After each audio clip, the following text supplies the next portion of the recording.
Point to order. I don't know. Present tonight we have Kathy Moore, Darrell Lopez, Lawrence Wright, Curtis Gashlin, Tommy Minton, Kristen Swetland, and absent we have David Pollock. Thank you. If everyone would check your cell phone, please make sure they're turned off. The first item on the agenda is approval of the minutes from September 18, 2018. Do we have a motion to approve? Make a motion to approve. Mr. Lopez? Is there a second? Second. Mr. Wright? Is there any discussion? Seeing none, we'll call the vote. All those in favor say aye. Aye. Opposed? Motion carries. Madam Chair. Mr. Wright? Tonight's agenda, we've been waiting for a period of time to get the LPA transportation presentation. I'm going to ask if we can change the agenda and maybe do the deviation first, take that out of the order and do that, and then move the transportation presentation after that or somewhere after. I'd like to Okay. make sure we have enough time to do that. Okay. You like that in the form of a motion? Yes. Madam Chair, I would like to make a motion to change the agenda and move item number 4 up to item number 2. Okay, is there a second? Second. Thank you. Is there any discussion?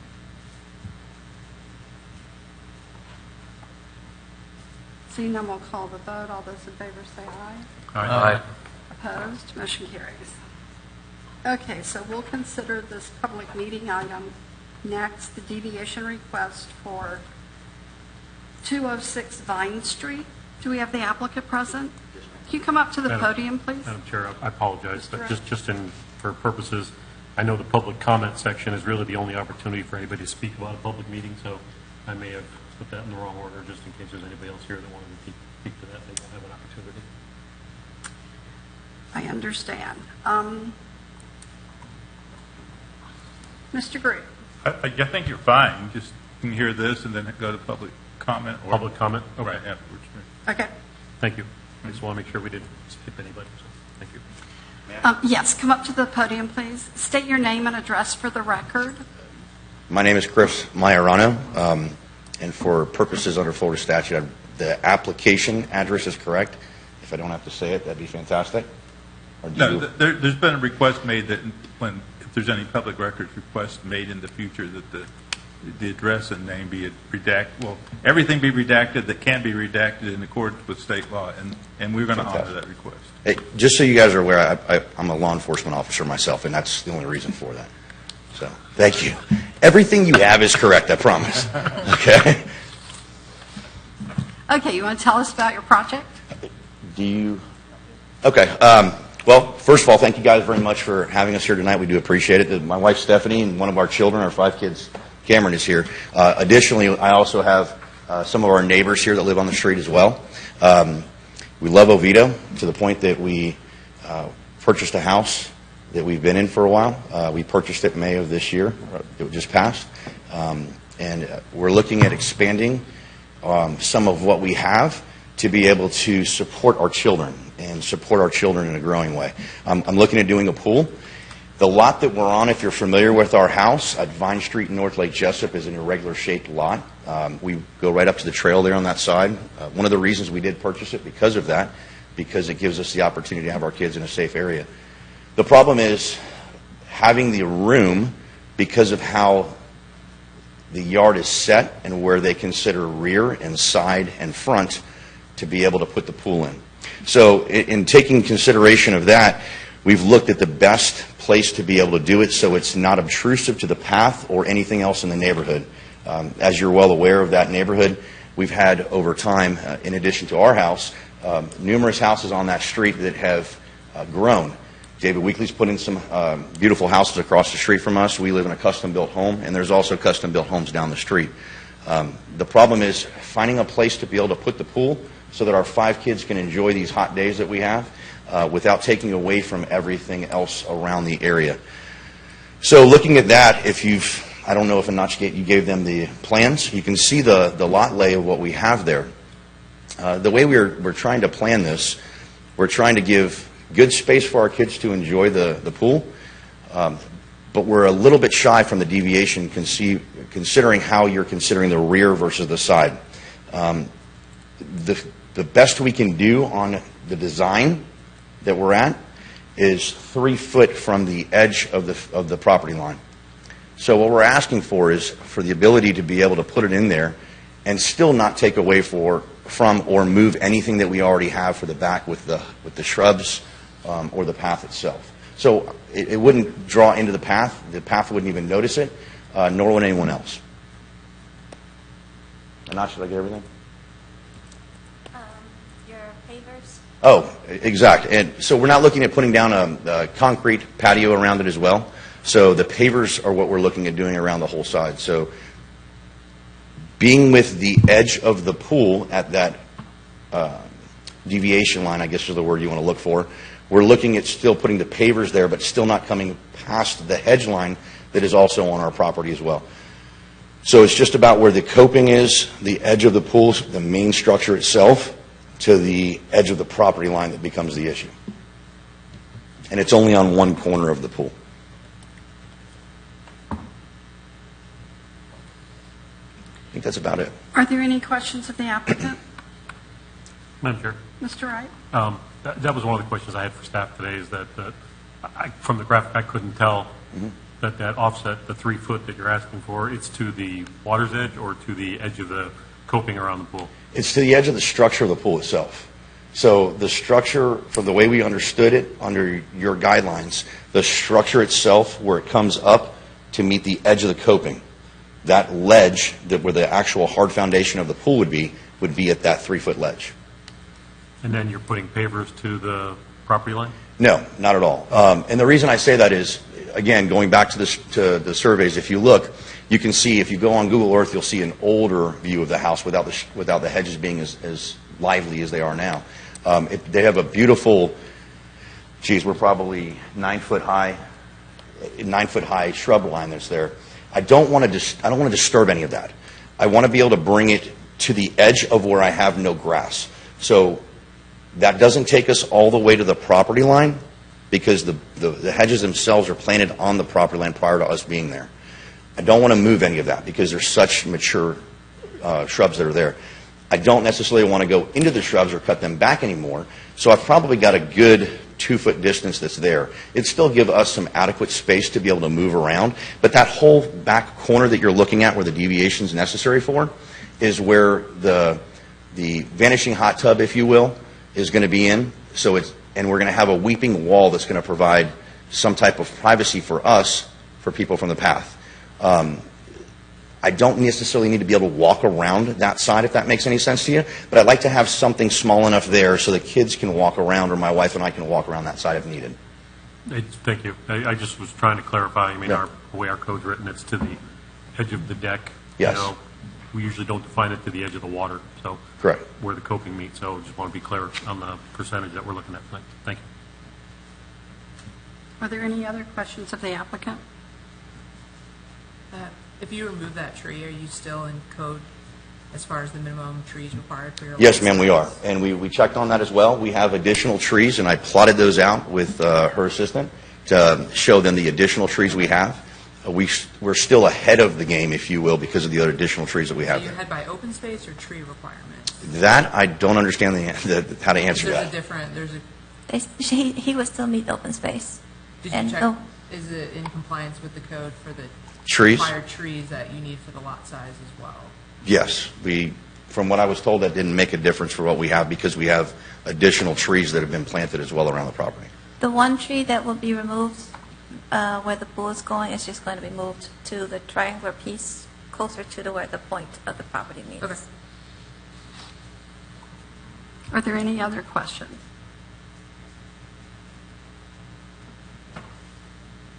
Have you looked at a design that's shorter so that you don't need the deviation? Ma'am, that whole side that's there, we've looked at every possibility we can get. And that entire side that we have, we're trying to maximize the space so the kids can actually enjoy the pool versus just having a piece of water there. That is, we've purposely gone as thin and narrow as we can to be able to give them some opportunity to play. without taking too much of an ability for ourselves to go and ask for more, if it makes sense to you. Okay, thank you. Yes, ma'am. May we hear from staff? Yes, ma'am. You can sit down. Thank you very much. Good evening, Madam Chair, board members. This is a request for the LPA board to approve an accessory structure in the rear setback deviation for the subject property in order to allow the construction of a pool in the rear of the property. The applicant intends to build a fence along the rear property line as well, but there's no deviation requested because that is allowed under our current code. So the deviation requested is for a 4-foot deviation to the required 7-foot minimum rear setback requirement, representing a 57% deviation to allow the placement of the pool to be located no closer than 3 feet from the rear property line. Section 2.7A of the code recognizes that because of individual characteristics of any given development, flexibility in the application of minimum requirements may be warranted for quantifiable standards of the code. LDC Section 2.4D1E states that the LPA shall review and act upon building permit applications, including amendments to it, that require a deviation greater than 20% of the minimum LDC requirements. This 4-foot setback represents 57% and therefore is coming before this board. The subject property is in the southeast corner of Vine and North Lake Jessup. That has a future designation of medium density residential and is in the R2 zoning district. And in according to 4.15B of the code, under accessory structures, pool and patios, there's a 7-foot setback requirement, minimum requirement for the rear. The subject property is irregularly shaped. It's triangular in shape and is bordered by a border trail on its rear side, its southwesterly side. It's Vine Street on its northerly front side and another single-family home on its southeasterly side. The subject property fronts Vine Street, and the existing house that they purchased is set into the southernmost corner, which leaves just the northernmost corner and the west side to place the structure. Their drain field is in the front side, and one wouldn't put a pool in your front yard. So it made the rear of the house the most logical place to put the pool.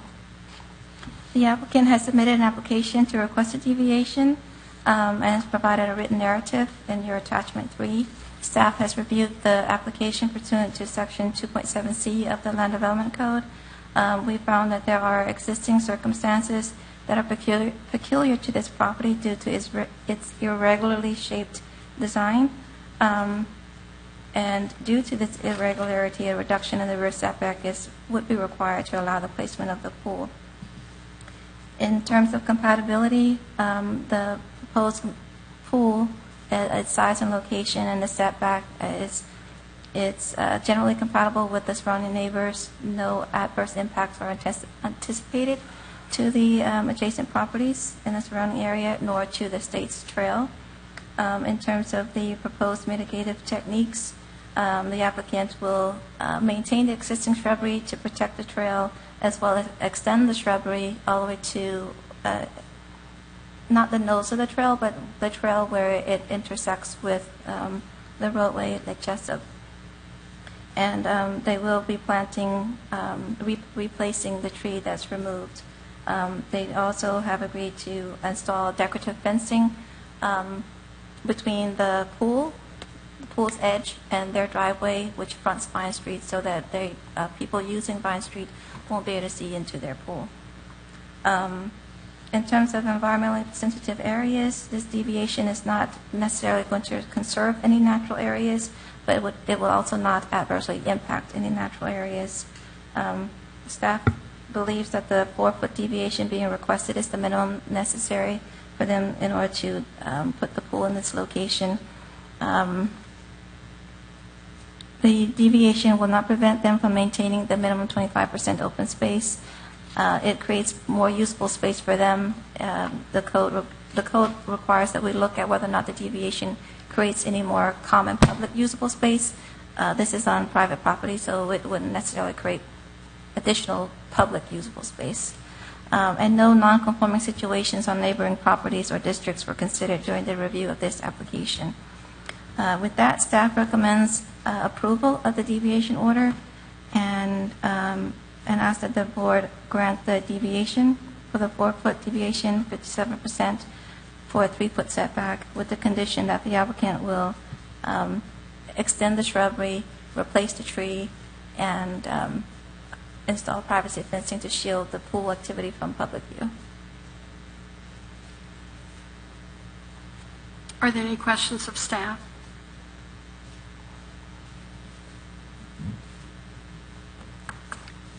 Is the fencing part of what's required for the pool itself? I believe the building code requires some level of fencing for safety reasons for small children. They are installing a pool all the way around they're installing a fence all the way around the pool. The side that's facing the street is the side that they're going to put in some shrubbery in order to shield it from view. Okay, thank you. What's the board's pleasure? Madam Chair, Mr. Wright? make a recommendation to approve deviation development order for this address with the 2 conditions staff's.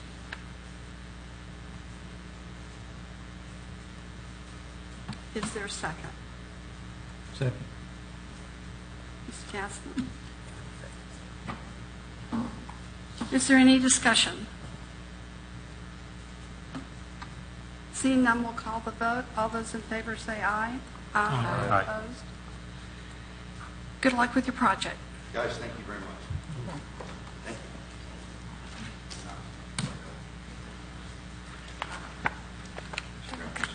you. Sure enough. My pleasure. Welcome. Thank you. Good luck. Good luck. Look, fine. Have a good night. Enjoy your pool. Okay, the next item on our agenda then is the transportation presentation. Oh, I'm sorry, public comment. It's not necessary. Well, that's true. We can do that after the Just to be transportation. on the record, just to be on the record. We can do that after transportation.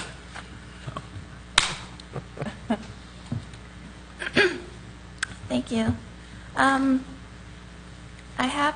I pass out handouts, and I wanted to just describe really quickly the handouts. The first one is this is the city's transportation master plan. Oh, I'm sorry. This is the city's transportation master plan. This is not something that has been adopted by the council. It's a kind of a go-by for Public Works. Their list of projects that they pull from as they move forward. As projects get completed, they fall off and new projects get added. So you have a 2009 version and a 2017 version. The 17 one is the most recent one that was shared with us by Public Works. The other attachment handout that I have given you is this one. This is a spreadsheet that was prepared by our transportation consultant, HDR Engineering, and Matt Weisenfield is here to answer questions at the end of the presentation. But what this document is a representation of the city's transportation concurrency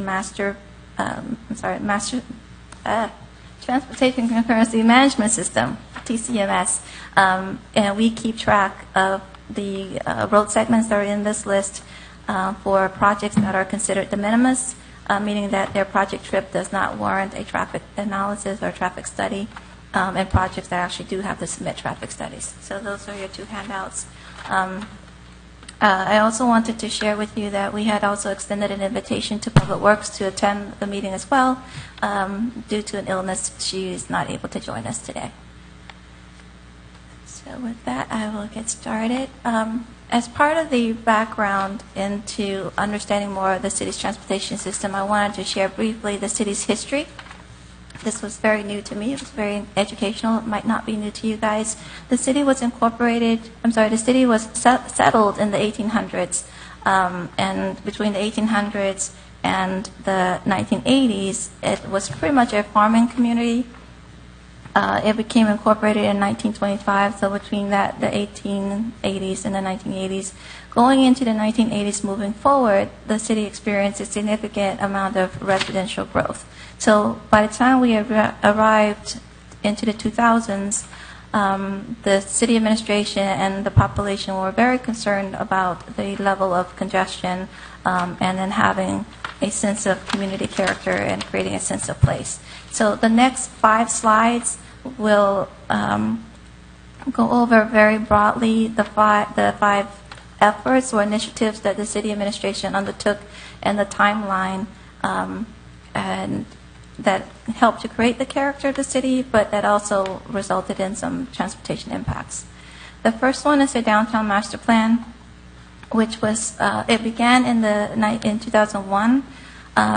It finished in 2003. So between 2001 to 2003, there was a committee that was formed, several community meetings and charrettes, and the city council at that time adopted the Downtown Master Plan.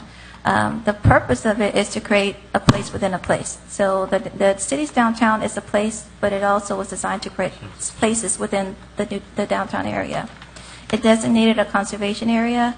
It recognized the function of the arterials, and it identified a need for creating multimodal transportation options for the residents and visitors. Another goal for the master plan was to stimulate economic development through diversity in land use, because our tax base was primarily 75% residential and 25% non-residential, so there was a need to increase the non-residential, so there was a push for more diversity in land use. The other objective of the master plan was to develop strategic partnerships, creating public-private partnerships such as the Oviedo on the Park project, which is now almost finished being built. And then the other plan or goal of the master plan was to link the old downtown with the new downtown. That hasn't been realized just yet. And as you can see in the timeline, this didn't occur until 2011, 2012 because of the recession and the 2008-9 time frame. There was a slowdown in growth, so nothing happened until after that. At about the time that the city adopted the master plan, it also adopted the transportation concurrency exception area for the city, which encompasses essentially the downtown mixed-use area of the city, which was in the city's comp plan since 2001, 2002 time period. What the TCEA does is that it exempts new developments and redevelopments from transportation concurrency. In other words, when projects come into the TCEA area, they have to look at traffic, but they don't necessarily have to mitigate or fix any deficiencies that are created as a result of their project. The goal of the TCEA is to, from statutes in Chapter 163, 3180, the goal of the concurrency exception area is to focus, put a primary focus on bicycle and pedestrian options and less focus on the motorized vehicles. And at that time, and those bullets that you see there were taken from the city's 2001 comp plan. The goal was to improve transportation capacity through bicycle and pedestrian facilities and through public transportation, as well as providing vehicular travel by slower speed designs and more safety on the roadways. And the two images on the screen there is the one on the upper right is the downtown plan from the 2001, the downtown mixed-use area from the 2001 plan, and the one in the lower left is generally the same downtown mixed-use area, but in the 2010 plan. Shortly after the adoption of the Downtown Master Plan and the TCEA, the city adopted or developed a community redevelopment area. The boundaries of it encompasses both the old downtown and the new downtown. It extends a little bit further than that. It encompasses about 674 acres. The finding of necessity was done in 2006. The CRA was established in 2008.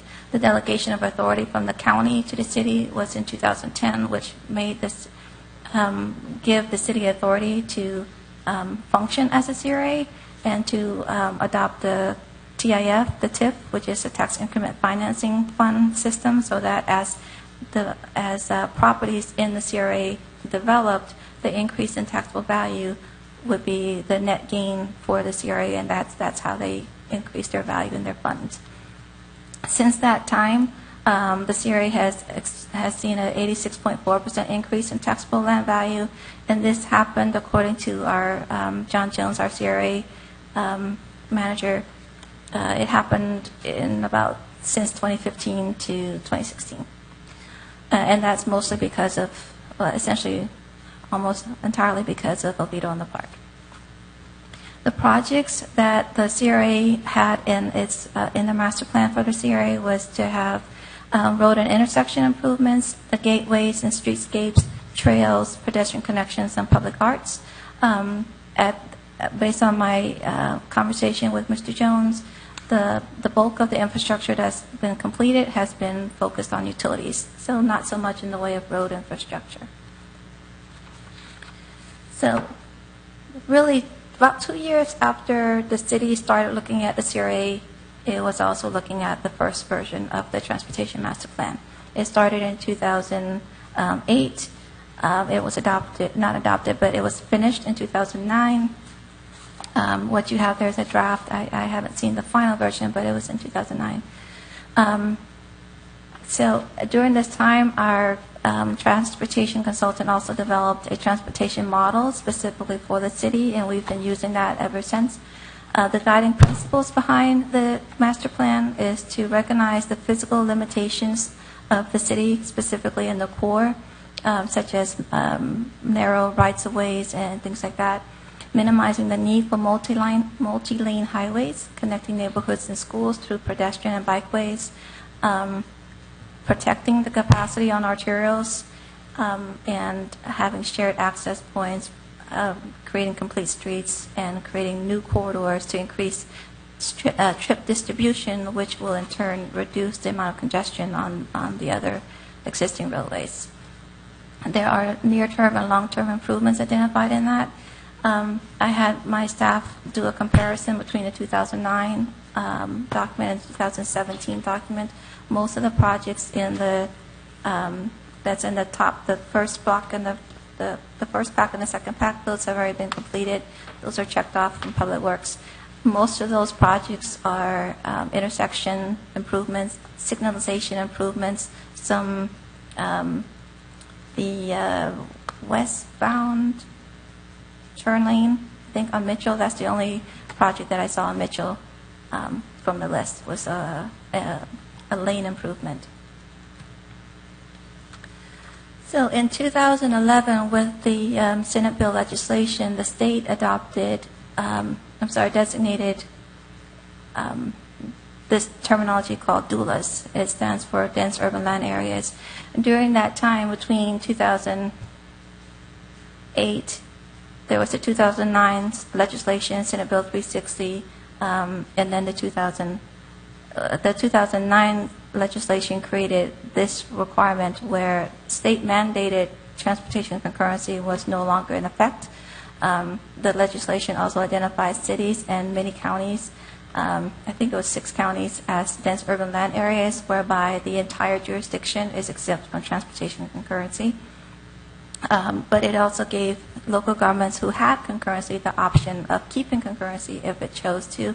As the city of Oviedo chose to exempt transportation concurrency the way we have it now, and to retain locally enforceable concurrency on the other sides, other areas of the city.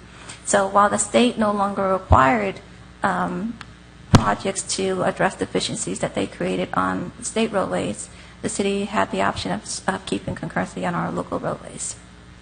So that was in the 2011. This legislation also requires cities to adopt a mobility plan that comes directly from the statutes. And what the legislation required was for each jurisdiction, each DULA, to create a mobility plan that sets out to promote diversity of land use, to create more internal capture, to create more pass-by capture of new projects, and to stimulate economic development. It also required the jurisdictions to come up with a mobility plan that focuses on non-vehicular travel. It also required them to figure out a funding strategy as part of the mobility plan.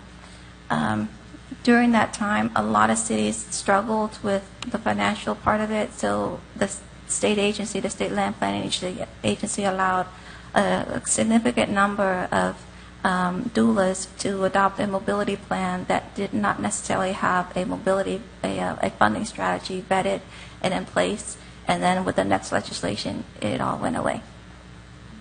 So the focus of it is to design places for cars and pedestrians and bicyclists. So with this slide, I wanted to paint a picture of how it all fits in together. I looked back at the city's comp plan back to 1991, and as you can see, in the 1991 plan, the adopted levels of service for arterials and collectors was D. Matt is here. He's an engineer. He can explain more on what the DEs, the levels of service mean. But essentially, D is some level of congestion. E is even more congestion. F is the road is failing. You're really not moving at all. Constrained roadways had a level of service of D plus 15%, which is essentially like an E. And then commuter routes had an E. I wanted to also point out that Mitchell-Hammock Road and Lockwood Boulevard have been designated as commuter routes, meaning that their level of service standard has been an E since 1991. Local roads did not have standards at the time. So, and going into the 2002 plan, essentially the roadway standards remained the same. Commuter routes are still at E. 2002, 2003, TCAs went into effect, meaning projects inside the core did not have to address transportation impacts. Before one of the early legislations in 2007, the state legislation changed the definition of what's considered backlog facilities, meaning that local governments and state agencies like the DOT could no longer require development to fix backlog facilities. And that definition means that if the streets are already backlogged or deficient at that time, it is no longer that development's responsibility to address that roadway facility, even if its projects add trips to that roadway facility. So that was done, that was impressed upon the local governments by the state legislation in the 2008 timeframe. And then jumping ahead, we have the 2010 comp plan, which was based on 2009 data inventory and analysis. And as you can see in the dark orange, a significant change in the roadway levels of service standards. So for our arterials and the collectors, Mitchell-Hammock is an arterial. It is also a commuter route. And the level of service standard that within the, along the entirety of Mitchell-Hammock, essentially, the City Council adopted a level of service E plus 30%, which is essentially a failing level of service. And it's been in the comp plan that way since 2010.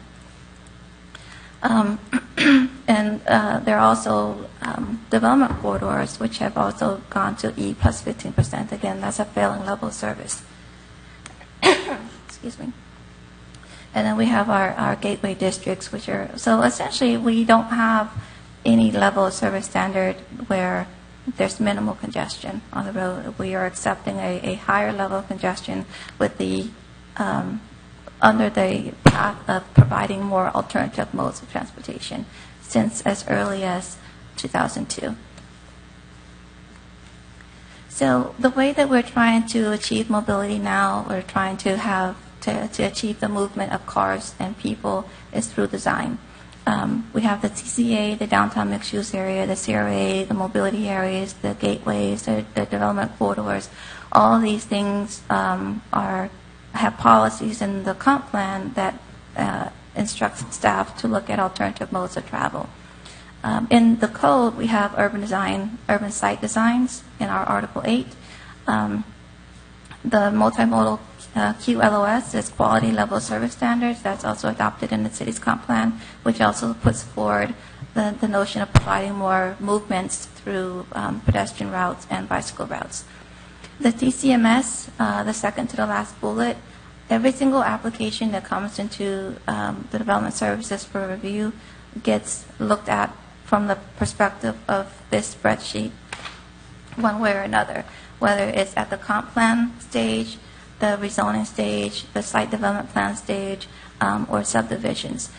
When something comes in, let's say, for example, a residential structure or a small a business with a small traffic footprint, and it creates a de minimis impact, then those trips just get added to the list of de minimis trips, and then once they're operational, they get counted towards the background trips.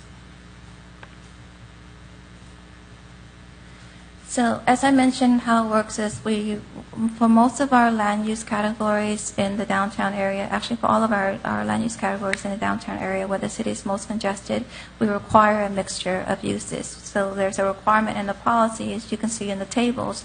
There's a requirement for a mix of residential and non-residential, and in the non-residential portion of it, there's a requirement for a mix of the different types of non-residential because different uses generate different traffic.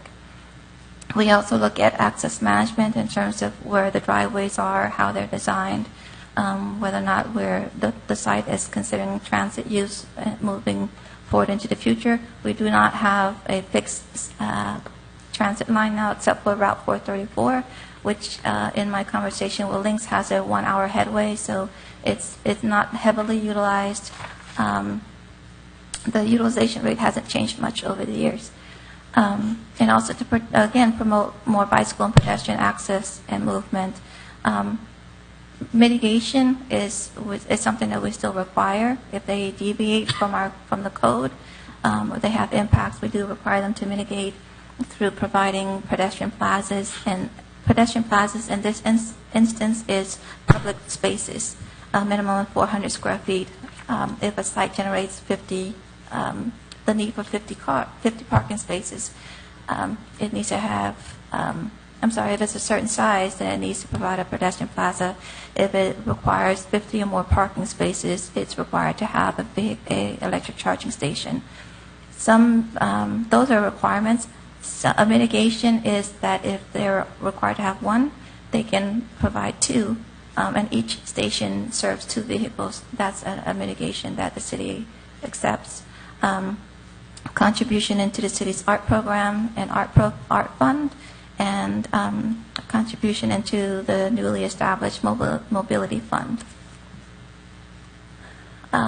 Also, just a shout out, we are once again a healthy weight community through the policies. Our policies are designed to help people stay active and designed for the city of Oviedo to continue to be a place for a community for a lifetime, where folks grow up here, they work here, they live here, they retire here, and they stay here until their senior years.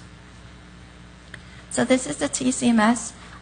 This is the most current data that we have. It is based on the Seminole County 2017 counts.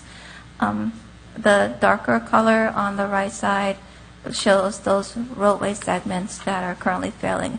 Article 9 of the city's Land Development Code requires staff to look at traffic impacts in the daily trips, the two-way peak hour trips, and the peak hour peak direction trips. And Matt can go into detail as to what that specifically means.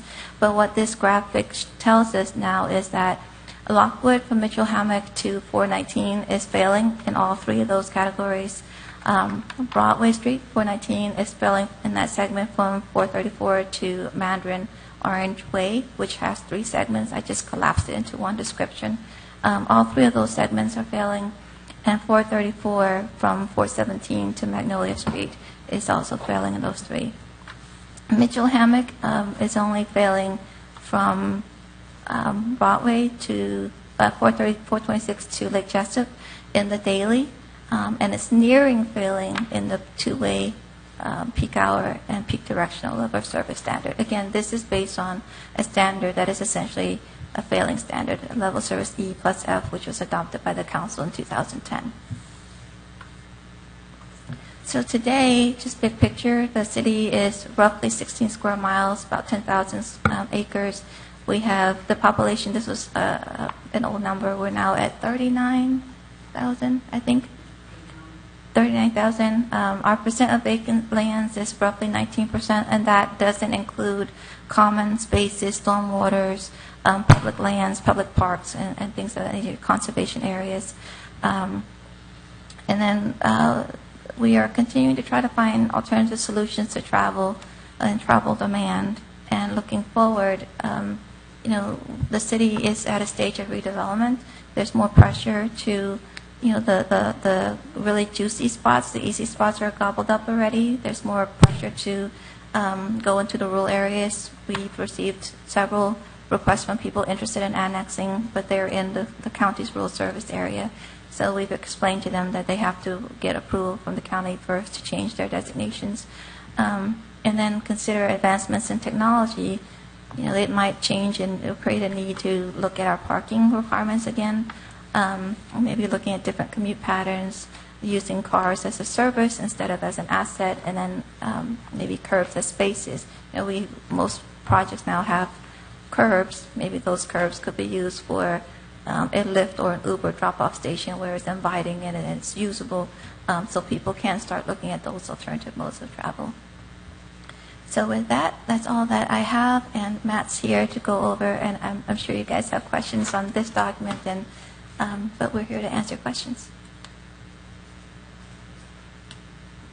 Okay, are there any questions? Mr. Wright. Let him start first, and then I'll jump in. Thank you. Obviously, it's been a long time coming, so and that was a lot of information. And I kind of like to summarize a couple things that I heard and make sure I was correct. Well, let me preface this. The reason we asked for at least the reason I asked for the meeting was that when we see items come before us that are in our direction to either recommend approval of, typically development orders, special exceptions, this type, we don't necessarily see the day-to-day developments that don't require any type of deviation, special exception, or a development order. So those will go through staff approval and do that. So we don't see those. But one of the things that I've looked at is that when it comes to the concurrency management on our transportation, obviously, the presentation tonight really just confirmed what we already knew. Our arterial roads are failing at this point. And when we see development that we have had in the last 5-10 years, increase the intensity along Mitchell Hammock, Lockwood to a certain extent, and it's not helping, So the takeaways that I'm hearing right now is, I think you indicated that the state passed ordinances that don't require the developer to really take care of any backlog, which basically puts the burden back on the city, in a failing condition, Obviously, I understand that there is embedded or grandfathered or, trips that are already programmed in for undeveloped parcels or existing parcels that are redeveloped. We hear about this every single time. The difference is that what I'm trying to come on to an understanding, and hopefully help the board too, is that we don't feel like, at least I don't feel like we have really any options. We're in a position where, because their embedded trips are already there, and as long as the transportation engineer comes back and says, it meets the existing, it has a net increase or of 1 or 0, or they will do that. We really feel like, at least I feel like I don't really have much options to change anything. So what I'm trying to find out is where do we look for opportunities? Things that I look at, and I kind of went back to our comp plan. Our comp plan says, especially, I'll quote it, it's 2.2-1.9 is that how we accommodate through traffic and local traffic. It is, to accommodate automobile freight through traffic on well-defined corridors, including, identified development corridors, commuter routes, everything that we've talked about. But the measure was basically that we reduce our local traffic dependence on arterial roads. And the one thing I see as a city that we always do is that we allow a development to come in and we don't connect them. We don't connect neighborhoods to neighborhoods. We don't, we put Oviedo Boulevard in, Kingsbridge, we wouldn't connect. So that forces them onto Mitchell Hammock. In 2008, 2009, we had based on HDR's recommendation of a grid system, part of their recommendations indicated that we would have other connection points north and south through our city that would allow us to connect neighborhoods. Again, we shut all those down. So we contradicted everything that we've always said about creating a grid system, creating a connected network of streets that allowed local traffic to move without having dependence on the arterials. We didn't do that. And now the arterials they were failing in 2008, or they were on the cusp. They are failing now. And when I see a development order come in that I have some say in approval or denial or modification, I get frustrated at times when there really isn't any solid backup other than our traffic consultant, no offense to HDR, our traffic consultant says it meets all concurrency and compliance, and that's the end of the day. When I know that, and I'll use examples, when, if you look at the intensity of Chick-fil-A, almost all day, you can't get out of that development onto 434 really at peak times, that it's completely backed up. I work across the street. I have difficulty now just getting out at Clara Lee and Mitchell Hammond. And again, we as a city, we have not followed our comp plan and guidelines. We've gone through, and I went back through 2008. I went back through the 2012. I didn't quite get a chance to see the 2017 till tonight, but we're trying to bring forward all of the and capture, and again, I won't use the right word, but the guidelines that we were using to how we update our master plans for traffic. So I'm looking for, in this case, this has been a long-winded explanation, but I'm looking for maybe some insight as to what we actually can do. There was, in 2008, and again, I'm not sure if you were there or not, but HDR came up with an alternative one, 6-lane the road, 6-lane Mitchell Hammock, 6-lane, these kind of things. And it really didn't give them the results and the models that they wanted. The other one was to not do all that and really just kind of interconnect stuff, and that really didn't work. But, there was an alternative 3. It was a kind of a hybrid that actually saw some relief, in the models. But I know since 2008, we've had a significant change identified even in here with some of the stuff that occurred 10, 11, even, I'm sure subsequently over the last few years, there's been other changes. I'm just trying to identify here what can we actually do about this, because the recommendations we aren't going to widen the roads for a level of service. All we've done is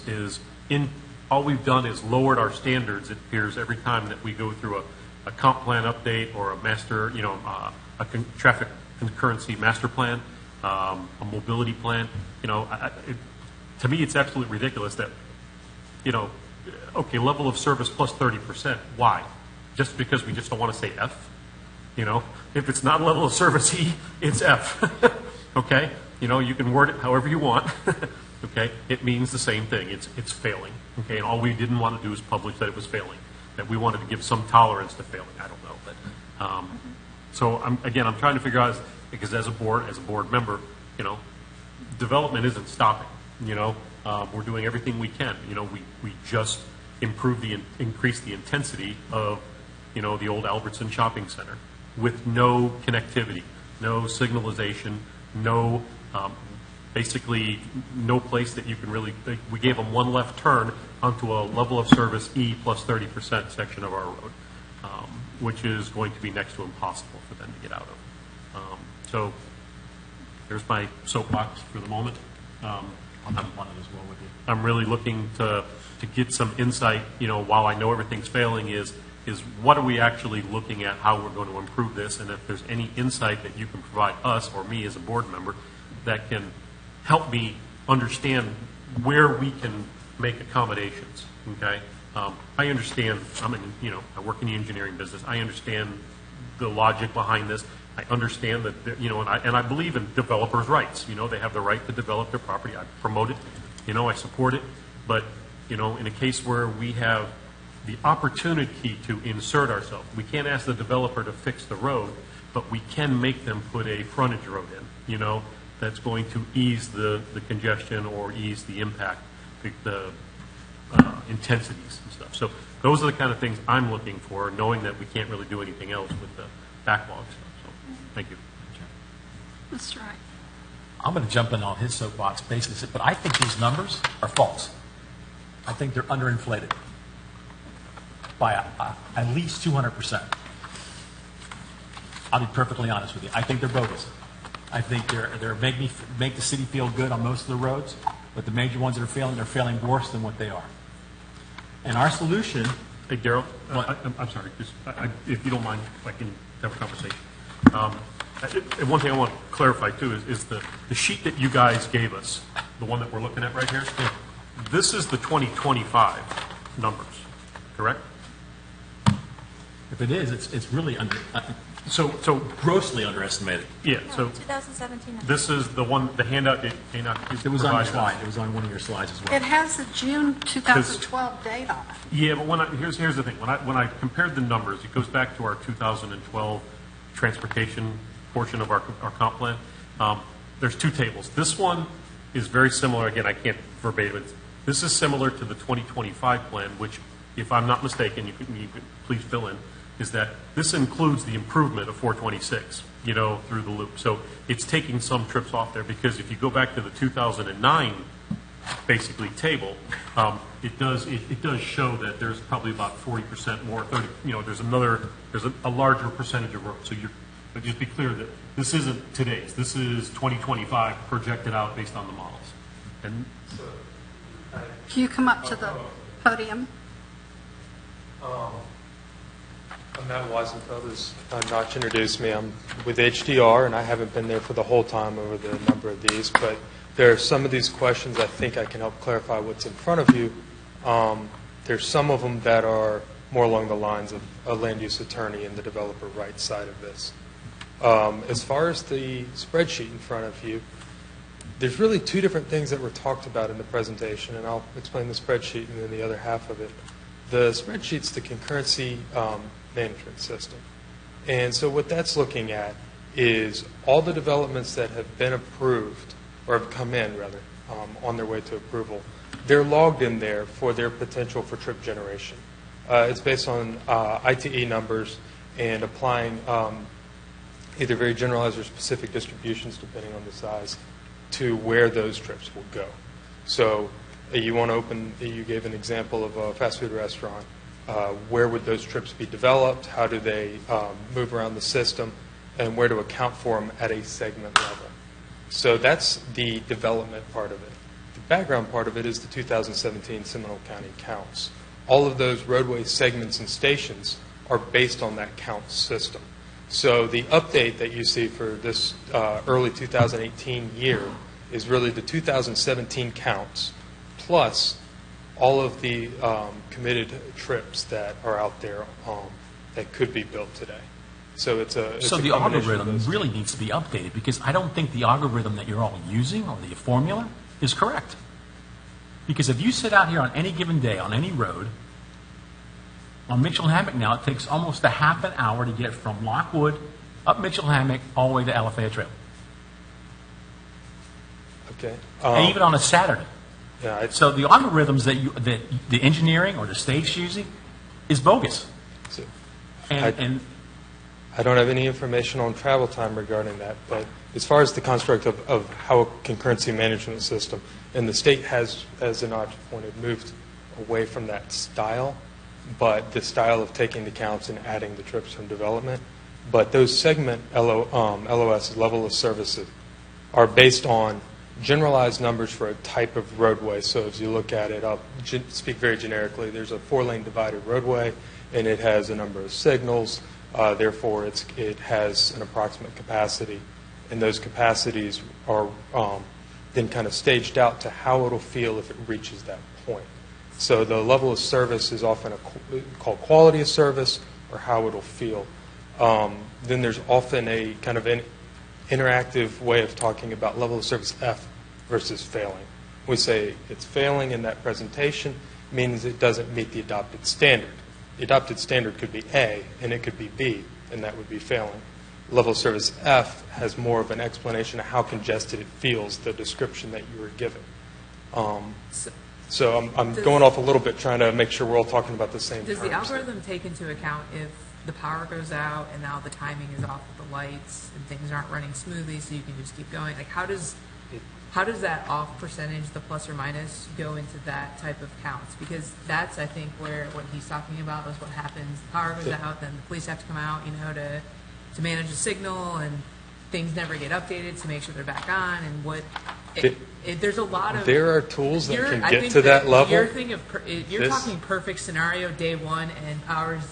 That's what you're talking about, and we're talking about actually living in the community, experiencing it. The reality. Yeah. And that's, I guess, what I wanted to clarify is I'm talking about the tool itself.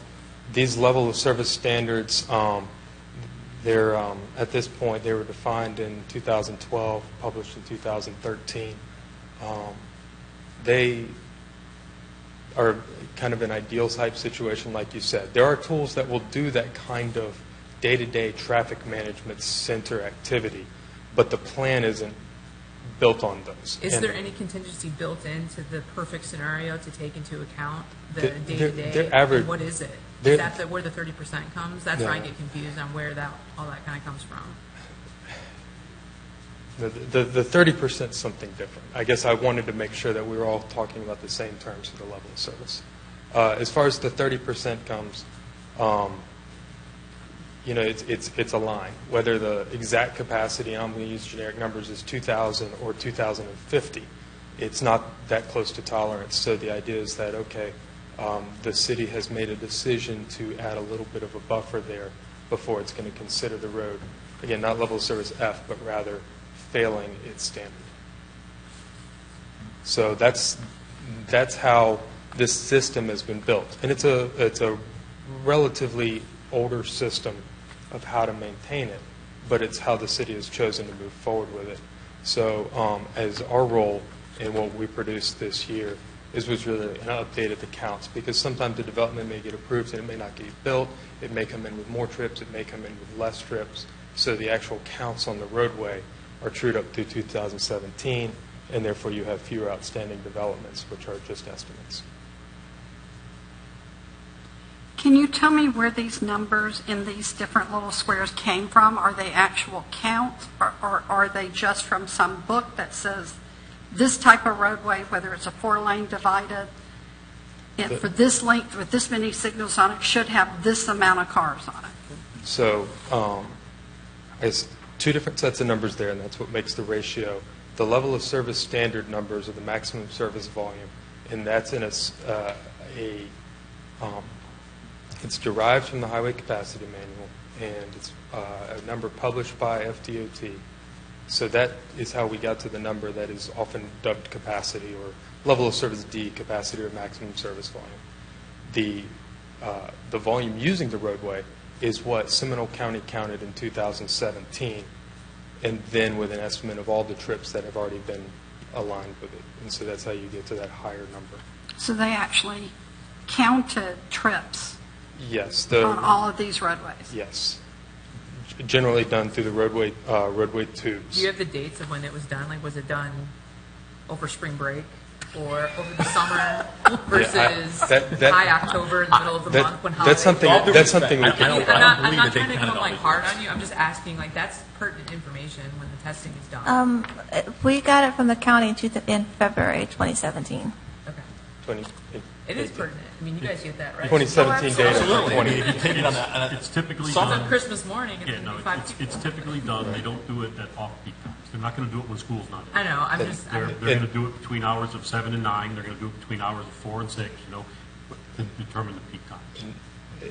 And there are standards for how it's done, and we can provide those as I well. But it is understand, it's but I know that. multi I was it's trying to multi-day ask the assessments. question Yes. I was asking more on a month basis versus because the summer there's a difference in the summer and around those holiday times versus this week, in October. Absolutely, and there's that's peak more my seasons for question different versus areas that time are of day. considered as well. Go ahead. So, I live off of Lockwood, and you're saying that these numbers were done this past year in Lockwood, or last year? No, sorry. They're done every We year. got them, they're Well, I done. got to tell you that it's a lie, because I never saw any counters on that road, ever. in the last 20 years that I've lived there. They're done in the earlier part of the year, so we received these in February, the time frame, so they probably were completed at the end of the year. There was no counters on that road. Are you talking about people physically Lockwood. standing? I live off of Lockwood. I can tell you unequivocally that there was no counters. You looking, what are you looking for a sign of a counter? A Oh, box there's with these a tube little on the boxes. road? Yeah. Or a guy sitting at a chair on the corner? No, I counting? know that they put the tubing across the road. There was no tubing. Yeah, well, I mean, again, they do it manually too. That's the problem. They And I can't vouch for one way or the I other that they understand, handle so what I'm it, but saying it is was through a similar pattern. your firm is using numbers that may not be accurate. And if we as a city are dependent on a county or state to provide us numbers, then we're bad. We should do our own count and get it right the first time, opposed to having, because the citizens of this city are all up in arms about the traffic flow. And I guarantee you've not been in any of our traffic problems went out from your office. Because most of you do, I mean, no disrespect, I mean, you're counting from your office. You're doing the calculations based from your office. The people of this city are aggravated to the point of boiling over. We as a city need to do our own traffic count and not depend on the state and not depend on the county. And let's get it done right. Because if we just keep throwing numbers out, because this is what the county says, and let's use the algorithm that the National Highway Safety says this is the numbers you have to use, it's bogus. You can't compare Oviedo to somewhere in middle of Mississippi. The populations are all different. The numbers are state of Florida. They are developed through the highway capacity manual. Then maybe we should develop our own. And they are looking at it on a segment basis. Often frustration comes when you have multiple segments that may function fine in and of themselves and they reach intersections that are more congested because the cross segment is equally as congested. That's when you often see some of those pinch points, and they're demonstrated in that management system. I know you've got concerns about it, but it does highlight that some of those critical points are where 419 meets up with Lockwood, meets up with Mitchell-Hammock, because it's not necessarily as pure as the segment analysis may seem. So I have a question. I want to make sure I understood what you spoke up to earlier of what the state did. Basically, it was saying that if there was already an issue on the road, which Mitchell-Hammock already had an issue, so when the development happened for Oviedo on the Park, because the issue was already there, the developer was not responsible for updating the road so that it would flow better. Did I understand that correct? Because this is ultimately what my question. If that is correct, this is what my question is how the city can expect the developer to not be responsible for that, but then not take on the responsibility themselves to fix it. That is where the issue is if the city wants growth, wants development, wants these things to happen, but then they know that ultimately developers not going to have to fix it, then the city is putting it on their shoulders and it should be responsible to fix it.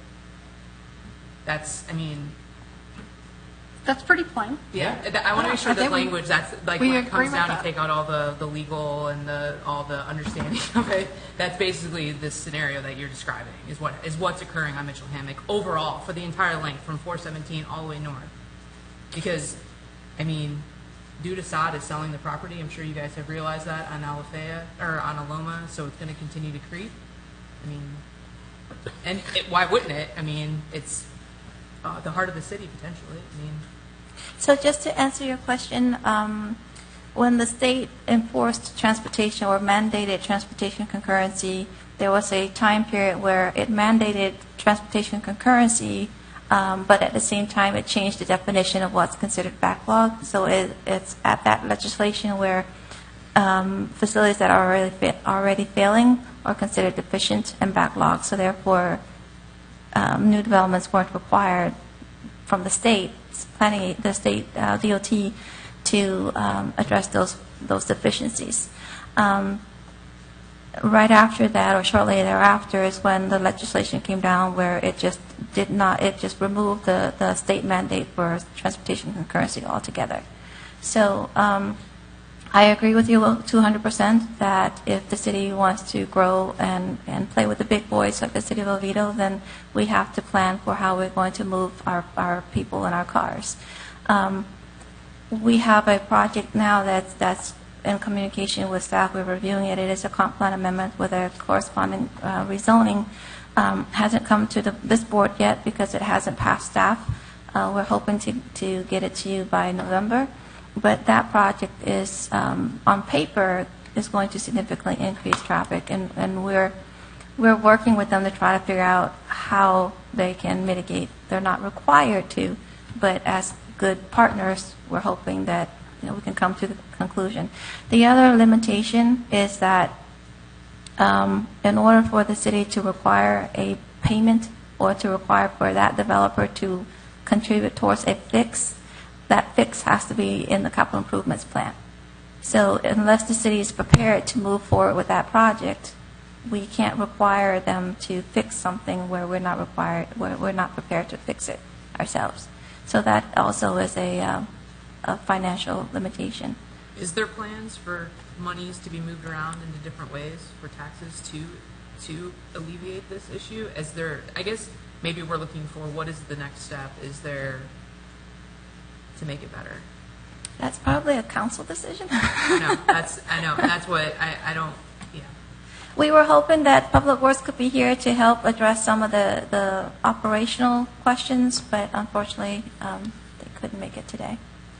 One of the issues I have, I live off of 434 in the north end. I come out on Artesia.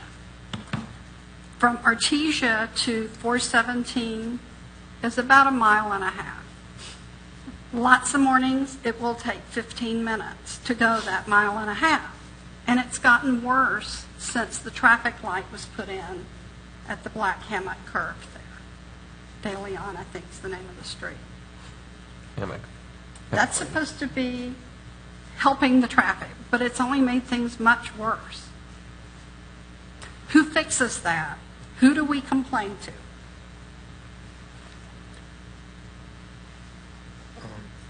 That's probably Any a traffic Public Works control, question. Yeah, I was going to say, any traffic control, but in terms of being a signal, when you add a signal to a main line, you take a two-way stop control, or a side street stopped and the main line's flowing. You're braking traffic on the main line to allow the side street to operate. So that will always increase delay on the main line. Now, other changes to the main line to compensate for that or to provide more capacity, I'm unaware of any capital improvements project in that location, but to your point to the signal, that's the one thing I can add. Well, we've added 6 or 7 subdivisions in that mile and a half. So all of those additional cars are on the roadway. I understand that there's a meeting Thursday night with DOT telling us what they're going to do to widen from 417 to Franklin. And I guess we'll hear some of it then It's for a that Seminole County section. project. Yeah, that's a state DOT/Seminole County corridor study from on 434 all the way to Franklin. And it jumps because that section in the middle is already being addressed and widened, and then it continues further south. I'm sorry, I didn't hear you. That project, that meeting is a FDOT Seminole County corridor study, so they're evaluating different ways of addressing traffic along that segment. From 417 to Franklin? Mm-hmm. Is there a way that we can, given what the state has done, is there a way that we can deny a development going in that's going to make traffic much worse? Okay. No. I was going to jump in a statement before that, but this is the perfect time. Where you went from was where things like you're discussing used to relate, and I'll let Teresa and Anna respond to this too. Where you went from is issues like you're discussing, these actual on the ground, in your neighborhood issues, they're not planning issues anymore. Not really. They're not. You're a local planning agency, but they're really not planning issues anymore. They're technical engineering issues. And the way that happened was there was a time, and I don't know, you were at DCA. There was a time, and people complained about DCA doing this, but there was a time when you sent a land use amendment up to DCA, a land use amendment. I'm not talking about a rezoning. I'm not talking about a site plan. I'm not talking about a subdivision. I'm talking about a plan amendment. DCA would say, let's talk about concurrency. Okay? Let's talk about it at that point. That, to use a technical term, ticked development community off, and that led to the political argument that beat down the economy, that had a negative impact on jobs, and the legislation, as you saw, changed. So it's no longer a planning issue. Okay, it's no longer. It's purely a technical issue about how the engineers can move people from here to there and do the best they can with signalization. If it's warranted, it's all numbers. Now, to go to your question, and actually this was the first discussion. If you look in your comp plan, and there's policies that talk about interconnectivity required or different types of results, land use results, or any goal, objective, or policy that you have in your plan that a development doesn't meet, you can recommend denial based upon that. Has to be in the plan, though. Otherwise, you drift off at technical land. Do you agree with that, y'all? And that's your frustration, I think. Does that help? Well, it maybe answers the question. I don't think it. Well, it doesn't help, but that is the answer. So what's the alternative? Well, if you had Tom Pelham in here right now. Who? Tom Pelham, Okay. who was I'm sorry, I worked under him. he worked on, who was the executive director of The secretary. secretary, excuse me, of the Department of Community Affairs. He would say they had everything right then, and the issues that you're raising now would not be raised because growth management encompassed concurrency, encompassed taking care of backlogs, encompassed a lot of things. It would have The stopped it. problem was, and I'm not going to tell you how I feel about it, but I'm telling you what the perceived problem was. Sure. Was that messed up the economy. Now, what Tom Pelham, if he was here today, would say is we had it set up so that the issues that all y'all have raised about, it takes me half an hour to get out of my neighborhood, it takes me 20 minutes to get out of Chick-fil-A, all that wouldn't happen because the idea was that the quality of life would be enhanced through planning. Okay. But the legislature just said, no, we're not worried about that. If you want to do something, do it locally, but we're not going to make you do it. So we could do it locally. Yes. So we don't have to depend on the states. But you're not mandated to have transportation concurrency anymore. So then it's on the board and the city council really to push for a local plan. I think there's the 2011 legislation, and I don't remember it. I had already left the DCA when that was going through the conversations at the Senate and the House. I seem to recall a provision in there that if it's already, you can only put that stop at the legislative level, at the comp plan level, but once it goes into the rezoning, that's qualified. Oh, that's right. Yeah. But you can't, I don't think the legislation allows a local government, and I can double check this. It has to be in your plan, I think. You can't stop it after, you can't stop a permit based on deficiencies. So if I'm hearing that correctly, then, because the comp plan has already labeled these developments as allowable at Their that existing level of entitlements, yes. residential units or commercial units, we can't stop it. Excellent point. Even if the transportation. Excellent point, because you got the yin and you got the yang. Because the yang, I just talked about the yin. The yang is now if you change it, you fall into the Burt Harris Act. Right. No, I mean, I'm not opposed to development, but I think we've got to find a way, as a city, to come up with, if Mr. Gruten is saying that we can use our own numbers, then we should come up with a way to do it ourselves. You can use And your own not depend- competency plan, goals, objectives, and policies to So on the Details. planning side, the things that we can push forward, and we are doing that, is to stimulate mixed-use development, right? Because the Euclidean zoning is actually the basis of, all the traffic that we see. That when we have residential here, commercial there, a lot of cul-de-sacs, right? And that puts pressure on the same arterial roads. Right? If I have a cul-de-sac, we have subdivisions here in the city that we have a cul-de-sac kissing another cul-de-sac, but they don't connect. So we have to go back to the arterial to go from point A to point B. The grid system, we all know it's the best system because you have multiple ways, right? The city doesn't have a grid system. No. Right? Because it's typically suburban. So what we are trying to do now is to provide, an area that is mixed use, that people can live and walk and, and use, other a different lifestyle. So that's one thing that we are pushing. But that's good for Oviedo and the Park, but you've got all these other ulterior subdivisions that can't accommodate that anymore. So I'll go there to give, there are so many variables to, Sure. to traffic, right? We are increasing multimodal.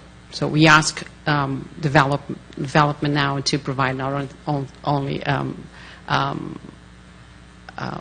connections with sidewalks that are comfortable, that are convenient, they are safe, there are but bike racks and bike paths and all that sort of things. We are requesting development now to have 2 access points depending on the size of the development to provide more connectivity. So we are the ones that push. We are the boring, the annoying people that push for connectivity. And I have voted against vacation of roads here in the city because roads should be public and we should always, be ready to use roads for the future. If they're not being used now, that's good, but it's there for the future to be used. We push for access points, 2 access points. With the code now says the cul-de-sacs, we did not want to prohibit, but we said it has to be approved by City Council. So it's not a given. So we're trying to make it harder. And it's really an issue of lifestyle, too, because we are becoming more urban. But the truth is that a lot of people that live in Oviedo have the suburban lifestyle, right? When we voted against the drive-through in the Oviedo, in downtown, Right. it was because of that. It was a destination point. We didn't want to have, a drive-through is a typical suburban development, right? You need a car to go to a drive-through. And if we are trying to provide a different lifestyle, a more urban lifestyle, then, we have to give away those different, the past, right? We require cross-access easements now from development. So if there is a possibility to connect to a adjoining property, we require that to be able to avoid having to go to the road again, right?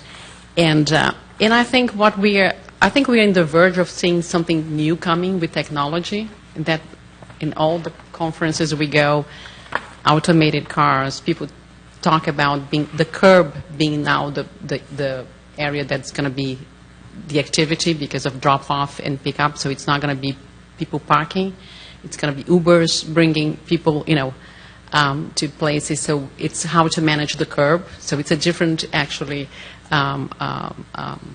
focus, right? Because if we don't have need for parking anymore, parking spaces, and the curb is where all the activity is going to happen, how to manage that.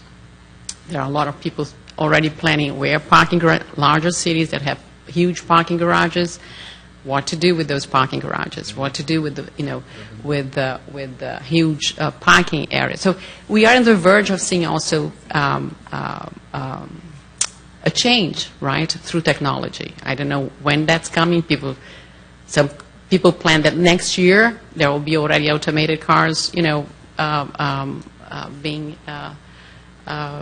sold in the market. I don't know when it's coming, but we know when it comes, it's quick, right? And we've seen that in the past.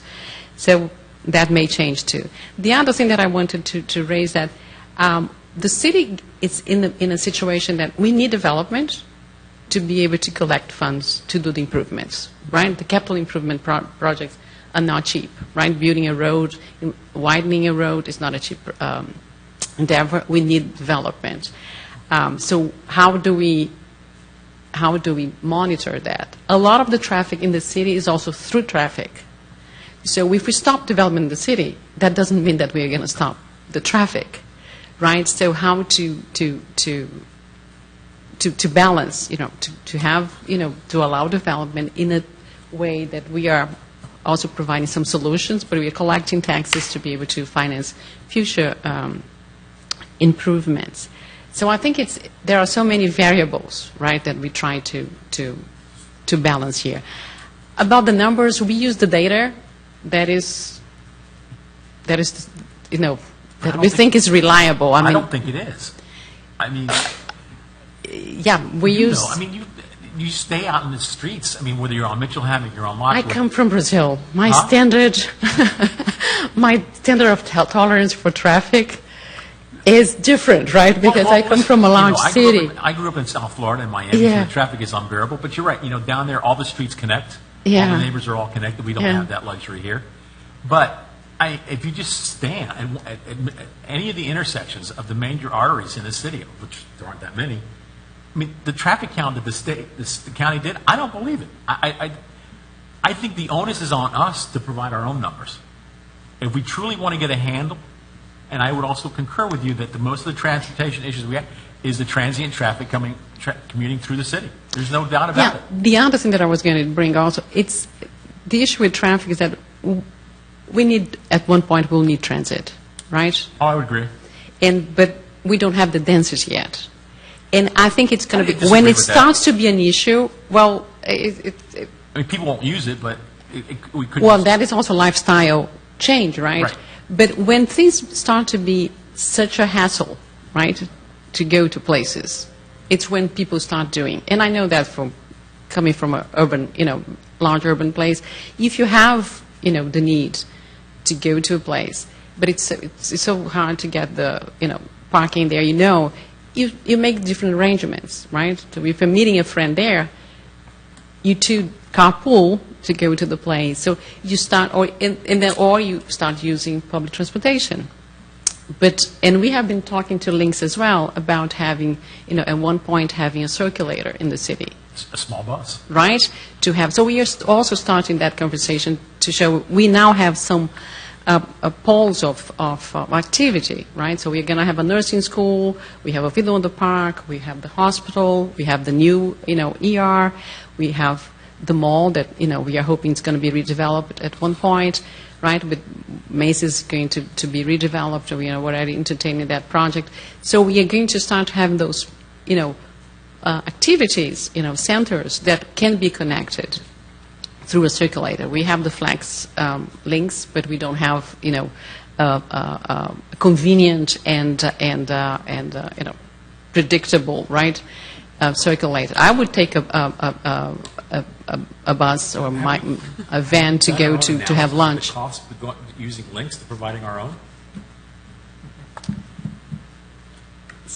Would not come Because Links is gonna from our charge the department. city Yeah. for their buses. Yeah. So I wonder if there's a cost ratio, an analysis that's been done. Yeah. Well, we are starting that conversation with Lynx. I don't know what that will Is the end right-of-way- up to. Is the right-of-way along Mitchell Hammock maxed out for expansion? There are No, parts of it that are not maxed out, but there are the more expensive parts of it that are maxed out. Of course. That's why I said like this. I know, no, that's why I asked. Is the parts that really need to get fixed maxed out? Like, where all the lights? Well, the issue with we know that is coming for the future, right? Yeah, The only thing that we have, the power lines, Duke has some right-of-way. Utility easements. yeah, Well, that's, I mean, even parts of Lockwood, you could put another 4 lanes in that one section of Lockwood because there's nothing there but grass. Teresa, one of the concerns I have is that while we're doing so much with the new downtown, we've talked about a lot with the parking, or the lack thereof. That's great for the folks who live in the new downtown, whether it's in the townhomes or the new house, the single-family homes or whatever, or the apartments. That is a walkable community for them. Right. But for all of us It's not. who live outside that new downtown area, we're still driving cars. But you We know, don't have the option of riding a bicycle or, But that would be But- perfect if we or could get the Lynx taking- bus that have multiple stops along. but the for s- now, we don't have that Yeah, option. no. So until we make this transition to a more urban area, we've got to be able to provide for those who live outside that new downtown area to be able to come there and participate. but I think one of the things that it's part of the lifestyle is to accept that you may have to walk a little bit. So if you go to Park Avenue in Winter Park on a Saturday evening, you know that you're going to walk to the restaurant, right? It's not a setting, it's an urban setting, right? It's not a setting that you're going to park your car, your SUV in front of the, of the door. The parking garages are both in the north and the south, right? They are not next to the restaurants. But it goes back That to- is an urban setting. Here we have the parking garage, the parking lot from the city next to the amphitheater. But Yeah, it's full. is it full on Saturdays? Not, I mean, I've been by it when it's full. Yeah. well, And the apartment folks are parking on the street. They weren't required to have their own parking area. So now there isn't any place for those of us who live outside the downtown to park, to come there. If we're going to be parking down by the aquatic center and walking up, I'm not doing Yeah, that well, on a Saturday yeah. afternoon when it's 100 Surprisingly, degrees. I went to Oktoberfest on Friday, and I went to Oktoberfest on Saturday, or Thursday and Saturday. And It was packed. but I was able to park in the lot now On Thursday, and Saturday. So yeah, I didn't go and on it was, Saturday. It was, but on major events, we don't seem to have a concept when we move Great Day in the Country to downtown, our new downtown. The first thing I did, because I have a building right across the street here, was I called the police and I just said, what's the expectation for parking? Because, people are going to go. He goes, no, we're not going to have any problem. You're not going to have any parking down there. I'm going, you're insane, And they were parking up in my trees, up in my grass, all over. so the I place. park here Because and we I don't walk. really have a clue sometimes what the impact of traffic is. I park here for events, right? I park here and then I walk for the great day. Or there is a bus that they circulate, but I like walking, so I parked here and walked. The other thing that we're going to have a parking garage with the nursing school, and he's actually the owner is actually talking about providing the parking garage as an option for the weekends, right? When he's not in use, right? His office is closed. So that's going to be. But yeah, I think it's going to be a different lifestyle in that sense, right? And we, in planning, we go to conferences, and sometimes they use that sentence, which is almost a little bit. It's true, but I'm always a little bit afraid of saying. But success or congestion is a measure of success, right? If you have a development, and unfortunately the mall is a good example of that, right? I mean, you don't have an issue of parking in the mall right now, right? But that's unfortunate, right? For now, yeah. You wanted to have, so if you have something that is successful, right, you're going to attract people, and there will be some congestion. And so that's, and if it gets too hard, something will happen to change, either in the lifestyle, or technology is going to happen, or someone is going to build a parking garage, right, because it's going to be profitable, right, to have a parking garage. Is there any place in the new downtown for a parking garage other than you're talking about the nursing school, but in the downtown itself? There was the plan, there was one of the plans, and I think there's still the space, right, to have a square in the middle where we have a parking lot to have a parking garage.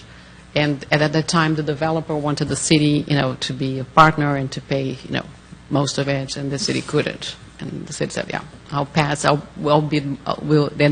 the city decided to build the parking lot, right? So the parking lot can be a parking garage at one point as well, right? Go ahead. Are there any other apartments going in No, to the new downtown? no. Now it's going to be the commercial. Okay. I'm sorry, go ahead. It's okay. I wish I would have asked this at the beginning before this all went down this road, but this is the first time I've seen one of these, so I do have some questions on this. What exactly is 2WPH? 2 WPG, two-way peak hour. I So had the PHPD. So the three looks at it, and again, these are segment level, generic. And I preface your question that that's a score sheet for how the developments overlay on top of existing traffic. I think I needed to say that earlier. But in terms of those 3 times, daily, 2-way peak hour, and peak hour, peak direction. As we all know, there's a directionality. So like Mitchell Hammock peak direction, and then the afternoon is eastbound, right? In, Okay. Yes. So I come from the educational world, so letter grades and my interpretation of this versus what I can interpret from this form. What exactly does it take to get an A or a B since we have none as of June 5th, 2012? And I'm trying to understand how a road that has 87% capacity remaining and a road that has 15% capacity remaining that are both local and both maintained by the same jurisdiction have the same letter grade of C. So how exactly are these letter grades determined? Because I would think the 87% capacity should be much higher rated than something with 13% capacity. Capacity is a term that's used in the concurrency management systems a lot, but go back to the idea of a maximum service volume. That you say that it's kind of a table that's been defined from years to the highway capacity manual, and I know that this is causing a little bit of disruption there, but you're looking at it as a level of service A is that feeling of being on the wide open road. It's the car commercial where the vehicle's just driving in the middle of nowhere. And so that's going to have a very low service volume to reach to be A. And that continues to go up. And as you reach D, you start to get to a point where it's difficult to change lanes. It may require a little bit more work to operate. So if you say that your level of service standard is going to be D, and depending on the size of the road, that number will be a little bit different, and you're at 87% of that, it means that you've almost reached that threshold where you're going to go from D to E. And if your standard is D, that would be failing. You've failed your standard if you pass 100%. But I guess that's what I'm not understanding. I'm talking about percent capacity remaining. So 87% capacity remaining means that we've barely put any traffic on that Right. road. So if your it level is fairly wide open. You can easily get on and off of it. Why is it still a C? There's a wide range that's C. You pretty quickly go through A and B down to C in the way the tables are developed. The idea being that A and B are essentially that either that car commercial type feel or that very rural road where you do not expect somebody else. So by the time you're in C, that's your general urban condition as soon as you start having subdivisions. So an A and B is virtually impossible in the state of Florida. And it's in many ways it's not used anymore. It's an older idea. So now thinking of solutions, since we've been talking about what can we do, I mean, I understand this map is, this is the update 2017. This map is still already well outdated because some of these conceptual possible new right-of-ways no longer exist because of housing developments that have already been put in its path. But how can we set a priority to explore the other conceptual parts and make that a priority to get these roads built? Because I'm looking at this map, there's at least 3 northern access points. Yes, you still got to get to 434, but at least with more points, some of the other parts to get there will alleviate itself. 2 or 3 of these of which is still vacant land on where this proposed right-of-way would be. I'm looking at quite a few at least 2 on the south side that is still vacant land that should be accessible. So how can we set a priority to do that? To sit there and say, okay, our solution is we don't just need to widen, we need to build new. And we've got the space to do it. How can we set that as a priority as a group or convince the council to set that to say that needs to be our next thing to look at? Especially now that we've got money coming back into the budget and that we've separated the streetlights assessment out.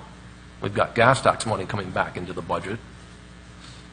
I mean, see where I'm going with this? Oh, I agree with you. Postpone some of the repavings to build new instead and get some new roads in here. I mean, it won't solve it all, but at least will alleviate some of this. I think it'll help local traffic. Building new. Up to the microphone. We can't hear you, Curtis. So building new, I think, will help local traffic get around. It won't do anything for the through traffic.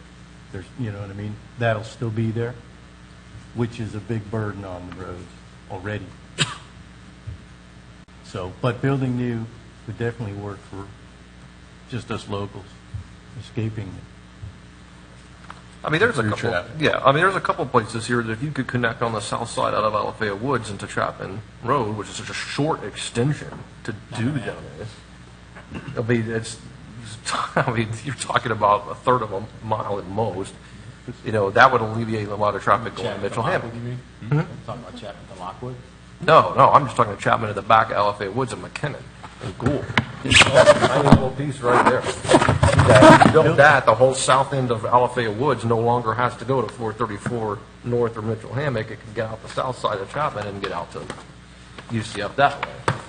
You know, you've got a couple of north end extensions here that could, we've talked a million times about the Pine Avenue to Palm extension, but, you know, I guess because I'm getting tired of hearing the councils constantly say, well, once everything else in the comp plan is done, we'll build these roads. Well, you've got a comp plan that has 13,000 more residents planned before it'll be finished.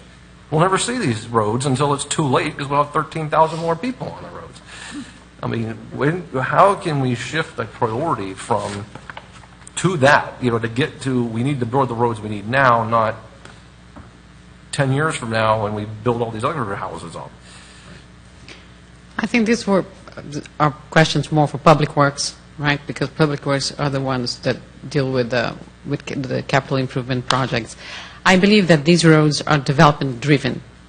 So they were not planned that the city will build, because that would be a taking, right, to be able to get the land to acquire the right-of-way and to build the road.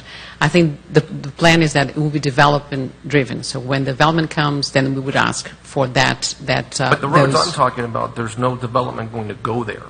It's developed. It's done. The end of Chapman already has its last development built down there. Alafaya Woods is obviously built out as it has been. So you've got that connection that's just sitting there. So maybe one person that owns that little piece of property. But some of these other ones are already right-of-ways.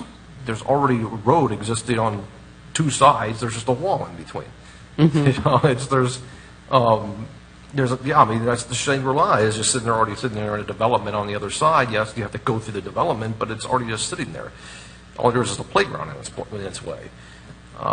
There's a couple other one of these that are on right-of-ways. Either they already have an easement or some other type of extension that's sitting there, and you can see from one end to the other. It's just a right-of-way already, but there's no pavement. I mean, the comp plan has got these other types. I understand some of these other roads might be development contained, but I'm talking about ones that there's no other development left to go in between them. So it is down to the city now to do it. And again, every time I ask, all I get is, well, when all the rest of the comp plan is finished. Well, too late by the time the rest of the comp plan is finished. You'll need to get another road to do that. It just seems like we have a priority, and I have to agree with some of the others have said. Oviedo on the Park, while great in theory, has been mismanaged, misplanned, whatever you want to call it, that it's not what it should have been. And to keep putting the eggs in the basket of let's get Oviedo on the Park going, let's get Oviedo on the Park going, you pretty much just alienated 3/4 to 80% of the rest of the population in this city. Like Kathy has said, those of us that live on the north side and have to exit north, what do we do? You know, those that live on Lockwood are dealing with a total mess trying to get to UCF because we don't have another southern egress that we can get there. Well, but there can be cross connections that could be done. I mean, it just seems like the city's priority at this point is downtown. There's nobody downtown. You got 7,000 people downtown. What is it total? You know, it's not that much, if even that. I mean, to answer those questions, I really do think Teresa's right that Public Works needs to be here and tell you why they have the sequence of funding that they propose and what's necessary to get to where you want to get to, because it is all a funding issue, totally a funding issue. But you know, Public Works has its recommendations and it knows what its projections are. You know. I mean, I look at things like Oviedo Boulevard. When it was originally built, you know, it was laid out to be this thing with parking spaces down it to make it look like you were going to build up against it and all this stuff.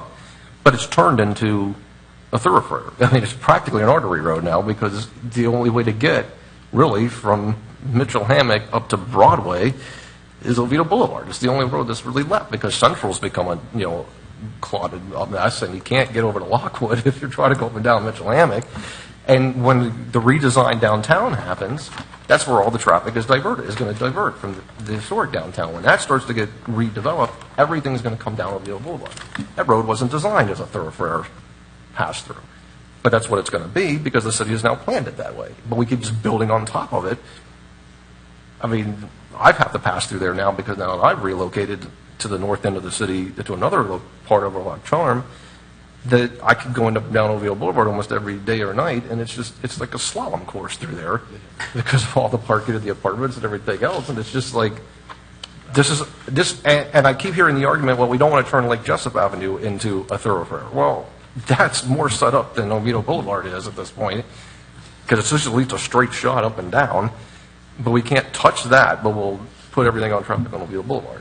So it just seems like our priorities are out of whack on where we want the traffic to flow, and we don't want to open up the possibility of roads. I could see the funding, sure, but we don't even try to put any funding to it. The CRA funds, which should have probably gone to some of this, hasn't. And so I'm done. I mean, that's just my thing with this is.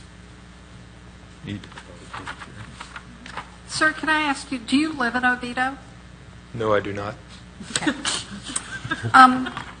What I would suggest, I know it's easy to look at your computer and look at these models and things, but when you're hearing the complaints, come out here.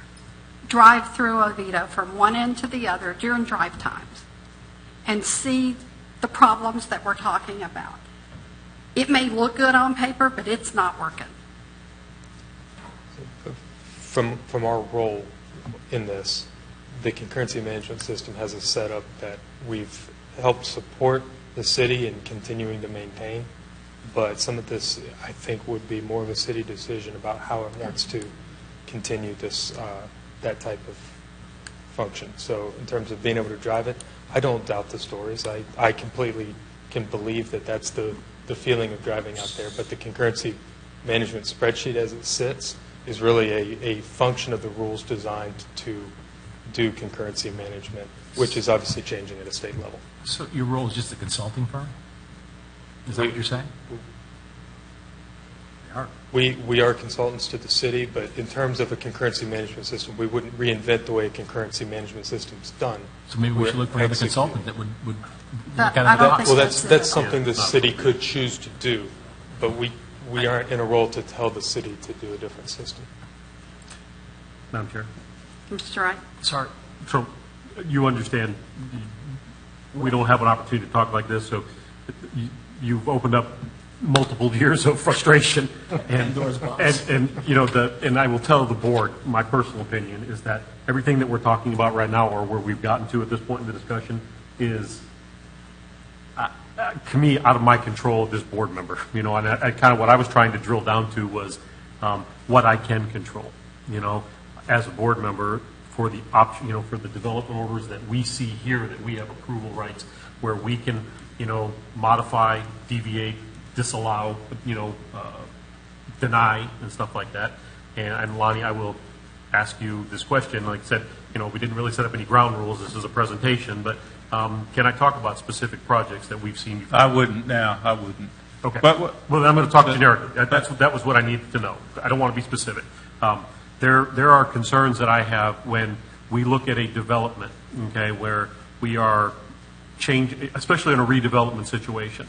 And one of the things that, the feedback I got from you, in a sense, was that there are certain things that we cannot put the burden back onto the developer. We can't dictate to them on how the order of precedence that they would develop, okay?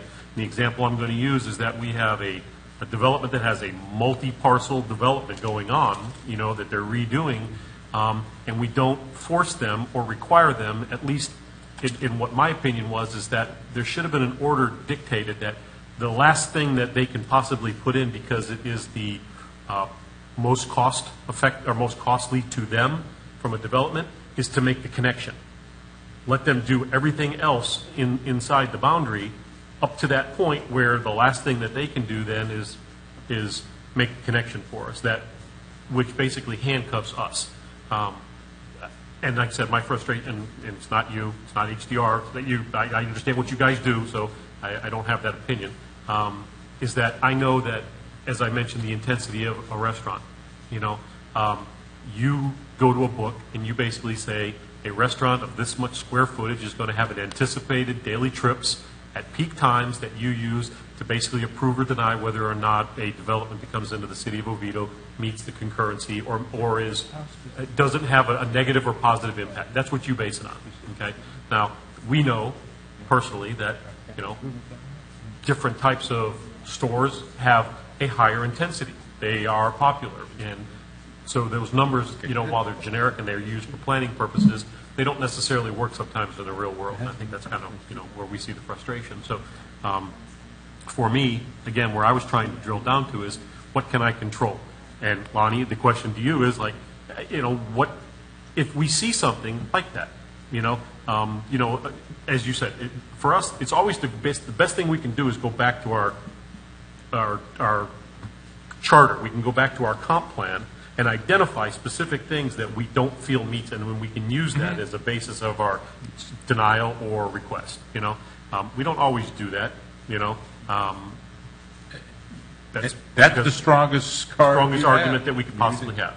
But absolutely, what I'm always looking for, again, I've been on these boards for a long time, and there's been a consistent change and evolution in the way the city approves and denies anything from a deviation. Deviations that we see now, 10 years, 20 years ago, we just didn't approve them. Nobody got deviations approved. No one got exceptions to their setbacks. Now it's just basically, I don't want to say rubber stamp, but it's, what we see is approve it. Approve with conditions. The same thing, and again, I go back to the traffic stuff, is that I know what you guys are doing. I know you're looking at it, and you're basically saying it meets our concurrency, our requirements. It meets the guidelines. The trips are vested in. They haven't increased, or the net increase is still grandfathered or embedded in, stuff like that. There's really nothing we can control from that respect.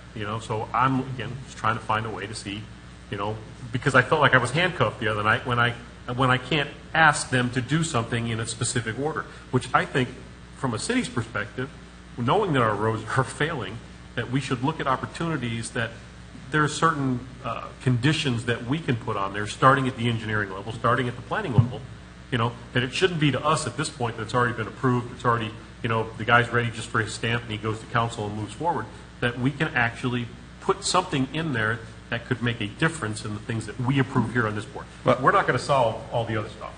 That's not in our purview unless we run for council, and make your own changes. So, but at the end of the day, what can I control? And that's kind of what I'm. Well, I have a couple of suggestions. Number one, this poor guy, he's data, right? Basically, he's data. These are implementers, and y'all are the local planning agency. So, what I would do if I was y'all is I would go through the comp plan again and say, is this really reflecting the things that I want to see come out at the end? And the second thing is, I was just asking, when's the last time the CIE was looked at? 2012? Right? Something like that? You have an element in your comp plan, the capital improvements element, which is supposed to drive the capital improvement plan, and it hasn't been looked at since. That's your job. I don't, no, it is. It's your statutorily assigned job. And maybe, I think, if you had Public Works in here, but they need to be in here, look at the CIE and have that discussion. Because this poor man is data. These four folks are implementers, and I'm just a big mouth, so. No, but I think I hate to see people frustrated, and I think that is your frustration, because you say, we have this comp plan, and what we see filtering out isn't what we thought we had in front of us, right? So I think you need to look. You can always look at your comp plan, and if you think it needs strengthened, you can recommend it being strengthened. Because if it's not reflecting the vision that you had in mind, then something's missing, but cylinders aren't hitting, whatever. You know, I forget, it was like 2001, I think was the last time that I was on it, where we actually had a transportation committee, you know, where we actually had a short-term transportation committee that basically addressed everybody's, you know, comments that we had tonight, you know. Now, whether that goes anywhere, you know, I mean, obviously, I think that's the forum in a sense to, you know, that we can control some in an outside forum outside of this, but honestly, the goal for me on this whole presentation, why I was pushing for it, is to help me be able to understand, you know, the area that I control here on these developments that we see, that I feel like I don't have, I can't put anything onto someone to what I think meets our comp plan. And maybe that's my failure in not digging in deep enough and doing enough research on it to be able to develop it. I don't think that's it. I think the frustration is we're a local planning agency and we don't really seem to plan anything. I mean, especially the most important thing is transportation. Now, I'm just going to say this, that when I got on this board, I was thinking we were going to do more of this type of stuff, not doing deviation requests for somebody to put a pool in. What has that got to do with us? I mean, that just should be a staff issue of, you know, is it going to inhibit? I mean, it's not a plan. It's not. It's done. That house was built, blah, blah. I've been thinking the most important part of the plan is the transportation. If you can't get the people in and out of it, then what's the point of having it? You know, and I think it goes back to the argument I made with the parking issue so many times now. It's just that, you know, it's like Larry said, it's the last thing we kind of seem to think about it when we want all this nice stuff. Oh, we're going to put a facade, or we're going to have, you know, do you have the right kind of windows and doors? Do you have the nice shrubbery and everything? But then the whole key is, if you can't get in and out of it, what's the point? It'll look all pretty, but you can't get there. And now the traffic, I mean, that seems to be the most important part of the planning to me, is how do you get in and out of it? And we don't have control of that. Like, to your point, we just don't have control of it. So maybe it's shifting the priorities of this board even from the council and say, give us back powers that we don't have. But from talking to you guys, I know that's not going anywhere. Unless, hey, like you just said, the five of us just need to. And Lonnie made a good point, is that, you know, I mean, this board has one purpose, and that's basically to execute and do the comp plan.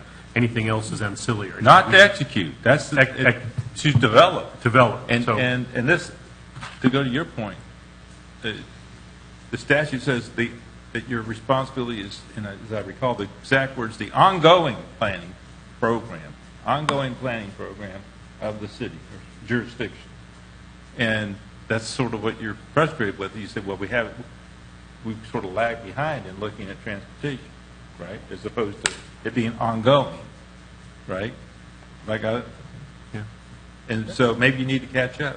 I mean, that may be, you know, again, I'm paraphrasing here, but the start of this conversation hopefully will lead to the next evolution for this board, is that it does become a topic where we can apply it to the comp plan and talk about our transportation policies that go along with it. That's where we would have say, you know. I don't know if it's something we can initiate, you know, or if we just have to wait, you know, voice our opinions. I don't know. Well, there was one of the little training, we might not have time to do it tonight anyway, which is fine, but one of the training modules I had was that cartoon that was done by Michael Roberto at one point. Do you all remember the cartoon about the city's land development regulations? It was actually like a comic book. You haven't seen it? Well, I've got it, I think, on one of the PDFs. But while the legislature was changing, there was also a move in Oviedo about getting to yes. Do you remember that? Getting to yes.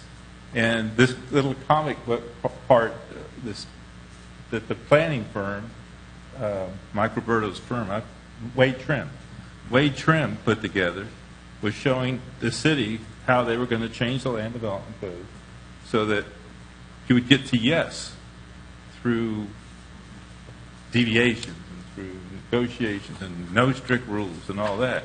And at the same time that was going, that philosophy was going, the legislature was also changing big time, taking her department that she worked, how many years did you work at DC?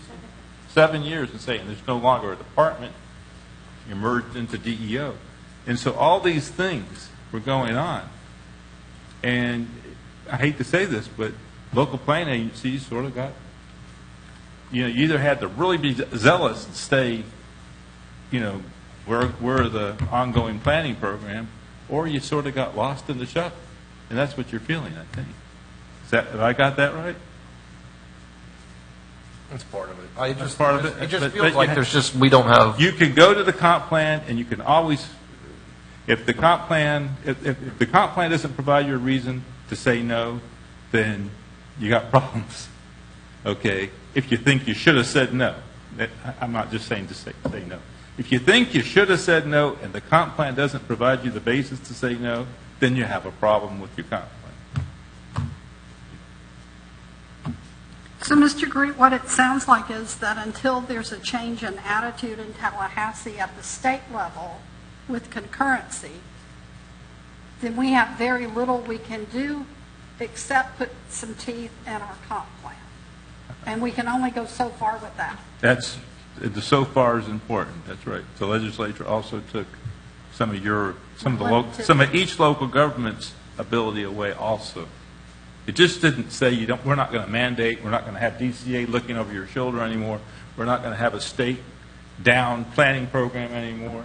It also said, and by the way, you guys can't do as much as you used to either, local governments, which is the theme in Tallahassee right now, you know that. Yeah. The other thing, Madam Chairman, is that I think it was the 2009 legislation that took away the requirement for a capital improvements plan and the capital improvements element to be financially feasible. So a lot of it's easy to put projects on a capital improvements plan, but when the requirement, state down requirement that plan be financially feasible, at least up through the first 3 years, and then committed in the first 3 years, planned in the subsequent 2 years.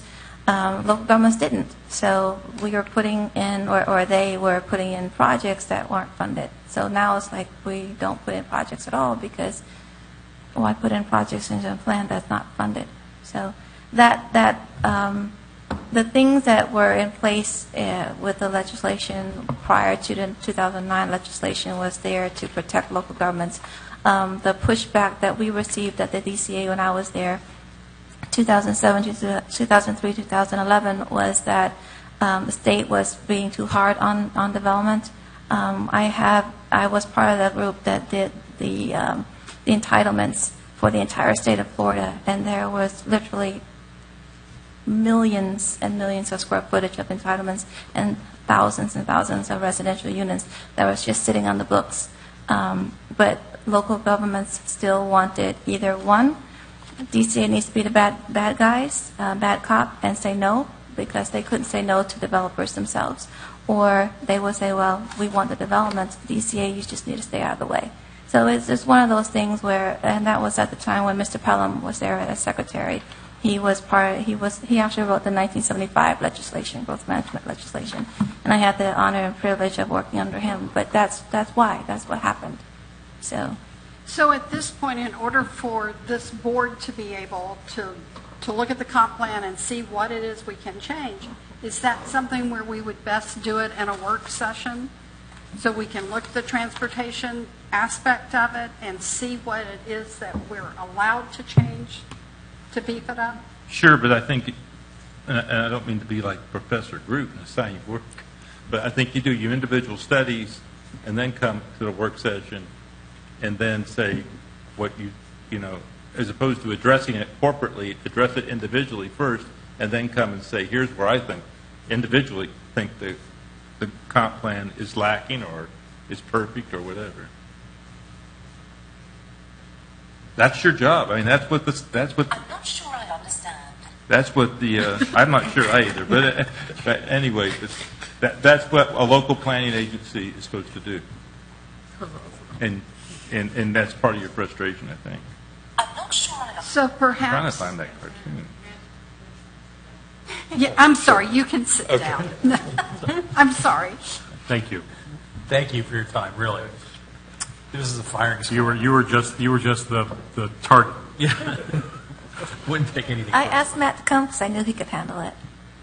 We worked on other projects. Can I apologize, can I? Mr. Wright? This, again, and I'm going completely against what I just said I was looking for out of this meeting, but the instance I want to ask about is that, you know, and I did some of my research today, and I was looking at counts and stuff like that. So, as a city, did we take a position on the development to the south of us that would have pushed McCulloch through the That would have included improving McCulloch to 419 to University, or 434, Alafaya. You're talking about that development that was scheduled? Yeah. Did the city, because there was a lot of, obviously, that was a very politically charged, topic, but did the city take a position for or against? I don't. Are you talking about the Orange County Lake Pickett one? Well, it or was the River Orange Cross? County Lake Pickett, but then it went to Lake Seminole. Pickett. Yeah. You're talking about Lake Pickett? No, he's talking about the one that was Seminole County. We Seminole didn't. County side. We didn't take a position. We about the didn't. future For litigation purposes. We didn't because if it would be annexed into the city, Well- then it would be a situation Yeah, for no, the board. so- The board could not vote on that. And here's the reason I'm thinking is again, is out of box type stuff. Is that the peak counts right now are like almost 38,000, 36,000 at 419 in Lockwood. They go down. When they hit the Lockwood Mitchell Hammock, they're 30,000. When they hit 426, they're 40,000. That's a huge number of traffic that's coming right through the only arterial road that we really have that we own. And my question is that when a lot of that is traffic that we don't control, but why wouldn't we take an opinion on that to say in favor of it? Because it does benefit the city. It helps us improve our local traffic problems. So that's why I was asking. I'm not asking why you didn't do it. I'm just wondering if we did take an opinion. My question will be asked someone else later on why we didn't take an opinion. But Yeah, that was discussed in city council meeting, and I think our legal, our city attorney. My understanding, Mr. Wright, if I may interject, it was for legal reasons for future, Yeah. not to have pre-opinionated on the issue, just in case something were to come up. If they come to the city, then the city council had So the city given an can just stay opinion, they very could not neutral. vote on the project, yeah. It's a valid, but Yeah. I also see the. Am I correct, Mr. I see the Rick? contradiction in it. We complain that all the traffic we don't control, but when there's an opportunity to have a metro version of an improvement done, we don't take a stance because of a concern that we would have some predisposition later on. And it's in litigation now anyway, my understanding is, because there was two county commissioners that did predisposition their opinions prior to the vote. I mean, at the end of the day, we control Mitchell Hammock. Correct. We control Lockwood. Correct. But we don't control 419, we don't control Alafaya, we don't control Redbug or 417, so, again, it goes back into what I was asking before, what things can I control at that point, but, sorry, I want to put it. Do we have consensus on the board then to do a work session on the transportation aspect of the comp plan? Fully support anything that we can evolve to give us better judgment. I'm all for it. Is that something that you guys can come up with dates and stuff sometime in the next couple of months that we can? She's laughing. She's laughing at us. In your spare time, right? So right now, I have no clue. And I would have to talk to Public Works, because then it's going to be Public Works, taking the lead, on that. We are in beginning of October. We have 10 items in the next city council meeting. So, we are busy. But So are we looking at- we are going to look at that, for sure. More And likely January or February? probably more next year. That'll give us time to study ourselves. Yeah. And And also, if you have individual questions for Public Works, because that was the direction we got from Bobby, they could not come here today, but they said that if there were questions, if you can shoot an email to him or to Alexis or to us, then we'll forward to them so that he can, address individual questions that relate to Public Works. So capital improvement projects, the priorities, and the list of projects, and what is being funded, what is not funded. We don't have that information for you, but they could provide that. It would be Okay. good to have a focus too, versus just saying we're going to have a work session and at least have, whether it's 1, 2, whether it's an agenda item, something that we can kind of prepare ourselves for. Not like, tonight was a presentation and we just destroyed our consultant, obviously.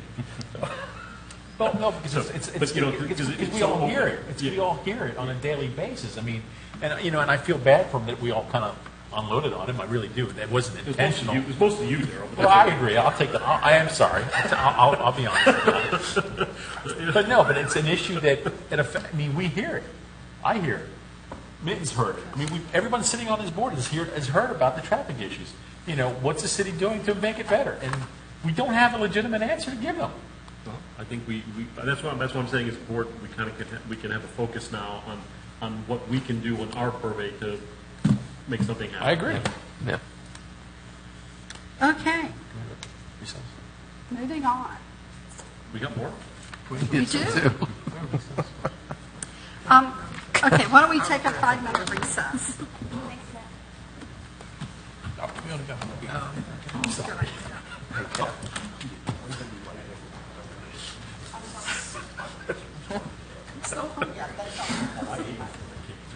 I know better. I just think it would have been better if I just said I had no questions, so you'd have to. No, I have not. But that's okay.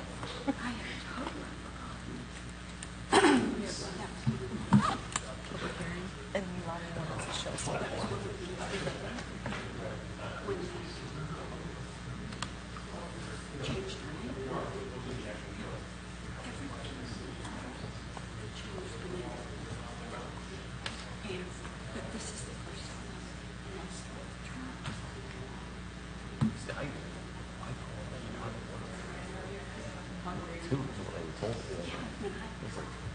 Barbara said that, and I went back and said, no, that's not right. She said, in the ordinance, you know, the cross outside. And I still didn't think she was right. I went and found it, sure enough. Well, you got the other application. The website says 3. Yeah, the website was wrong. And I told her, I said, the website's wrong. She said, oh. Because Megan posted that, and I was like, I don't know, last one, it's not fine. Do you remember the Wade trim getting to yes? Oh, yes, I do. Did y'all haven't heard that? That was the motto, getting to yes. Because we always were no. We're always no. And very few yeses came out of it. And the legislature basically said, don't say no.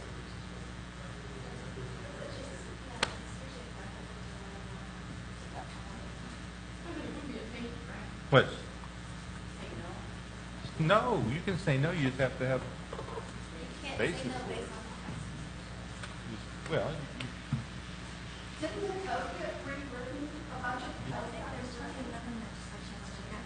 Said a bunch of the land development code was rewritten to make it easier to sell. Well, but also to put the language on the fact that you change the you can say, hey, dude, you need to. accessibility at the time. As part of your development, otherwise it doesn't work. But it's true, and It's like a city. is that a lot of the streets, That might have been the thing that pushed them over the thing. It's like you don't have a signal for it, right?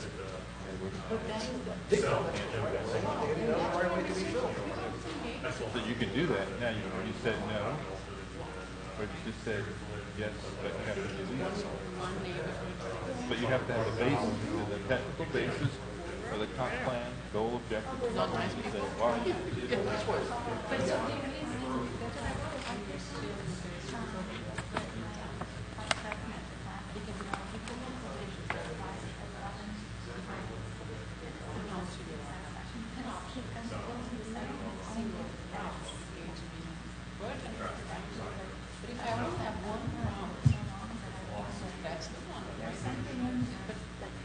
nobody wants to be the first one. And it's amazing how when we approve any of you remember Evans Square. Evans Square. We constantly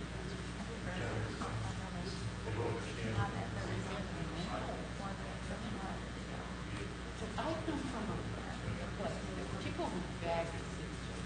I haven't looked at that in a long time. That is the, but it is now. They don't want sidewalk, they don't want, my first experience But, with, you know, with planning was as a mom. It's, huh? Yeah. Doing the rent,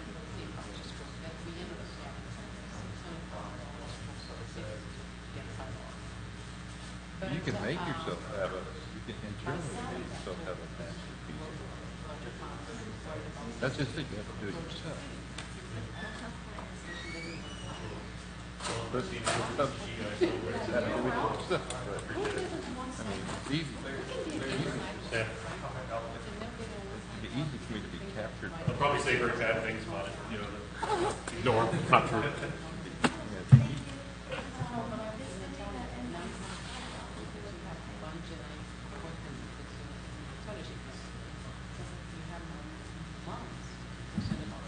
Yikes.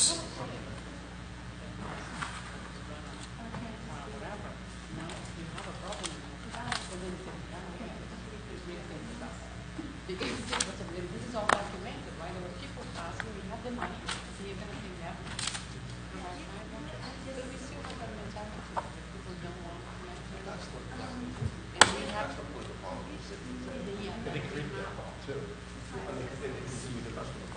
We're still being taped?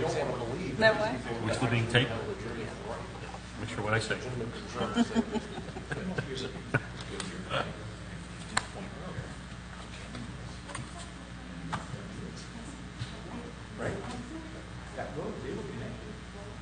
think we found the board's passion.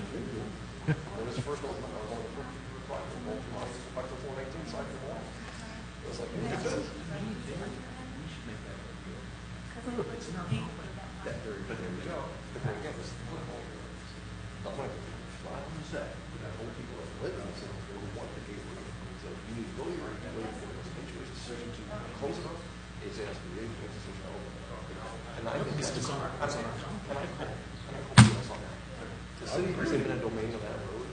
That's right. It's not a gated community. It is a city road. They can pull that road.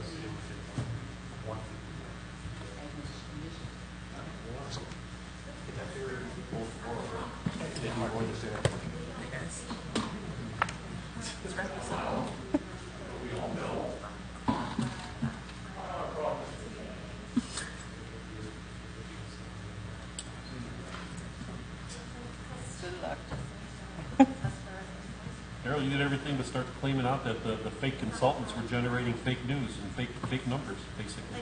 Did you say that? They're underinflated numbers. I mean, in all the years that I've lived off of Lockwood, right, I have yet to see a count. Do it every year. But not, well, they might be doing on the intersection of 419 and Lockwood, but they're not doing it further in. They might be doing it on Lockwood and Chapman, not Chapman, on McCullough. But what are you doing with the rest of that traffic? Because you got all the students go dump it into Haggerty and SEC. Right? Yeah. So what I'm saying is that the numbers. And don't forget, some of those numbers could be extrapolated too from the model, where that's what I'm saying. Where the counts are coming from. Yeah, like I said, the algorithms, if you're going to do something like that, right, then you need to take a true sampling. Put a meter on the north and south lane of Lockwood. You and I would go out, take a day off, and we'll just start counting cars as we go by. I think we probably lose 30% of the count. We'll just bring a cooler and count cars. Cooler and a few beers, so by the time we get done in the day, we'll be plowing. Can we get out of here in 15 minutes? No. Oh, please. Okay, we'll call the meeting back to order. The next item on the agenda is the public hearing on ordinance 1677. May we hear from staff? Yes, Madam Chairman. This item, ordinance 1677, is to amend the Land Development Code, Articles 3, 4, 5, 6, 13, 14, and 18. The item was continued from the board's previous September 18th LPA public hearing to allow staff time to research parking standards for the microbreweries, micro wineries, and micro distilleries, and to consider food trucks as an accessory use to microbreweries, distilleries, and wineries instead of just as an ancillary use to those establishments in the industrial zoning categories.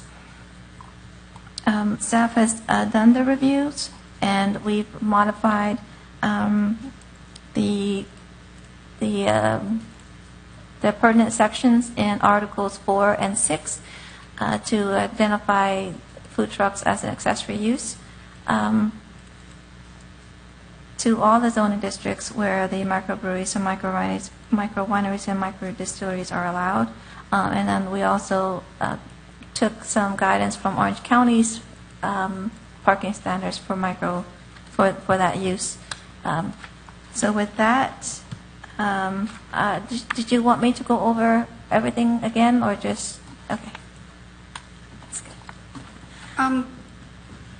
Why don't you, since we had a few that weren't here last week, and we need to talk about the whole thing anyway. Okay, that's fine.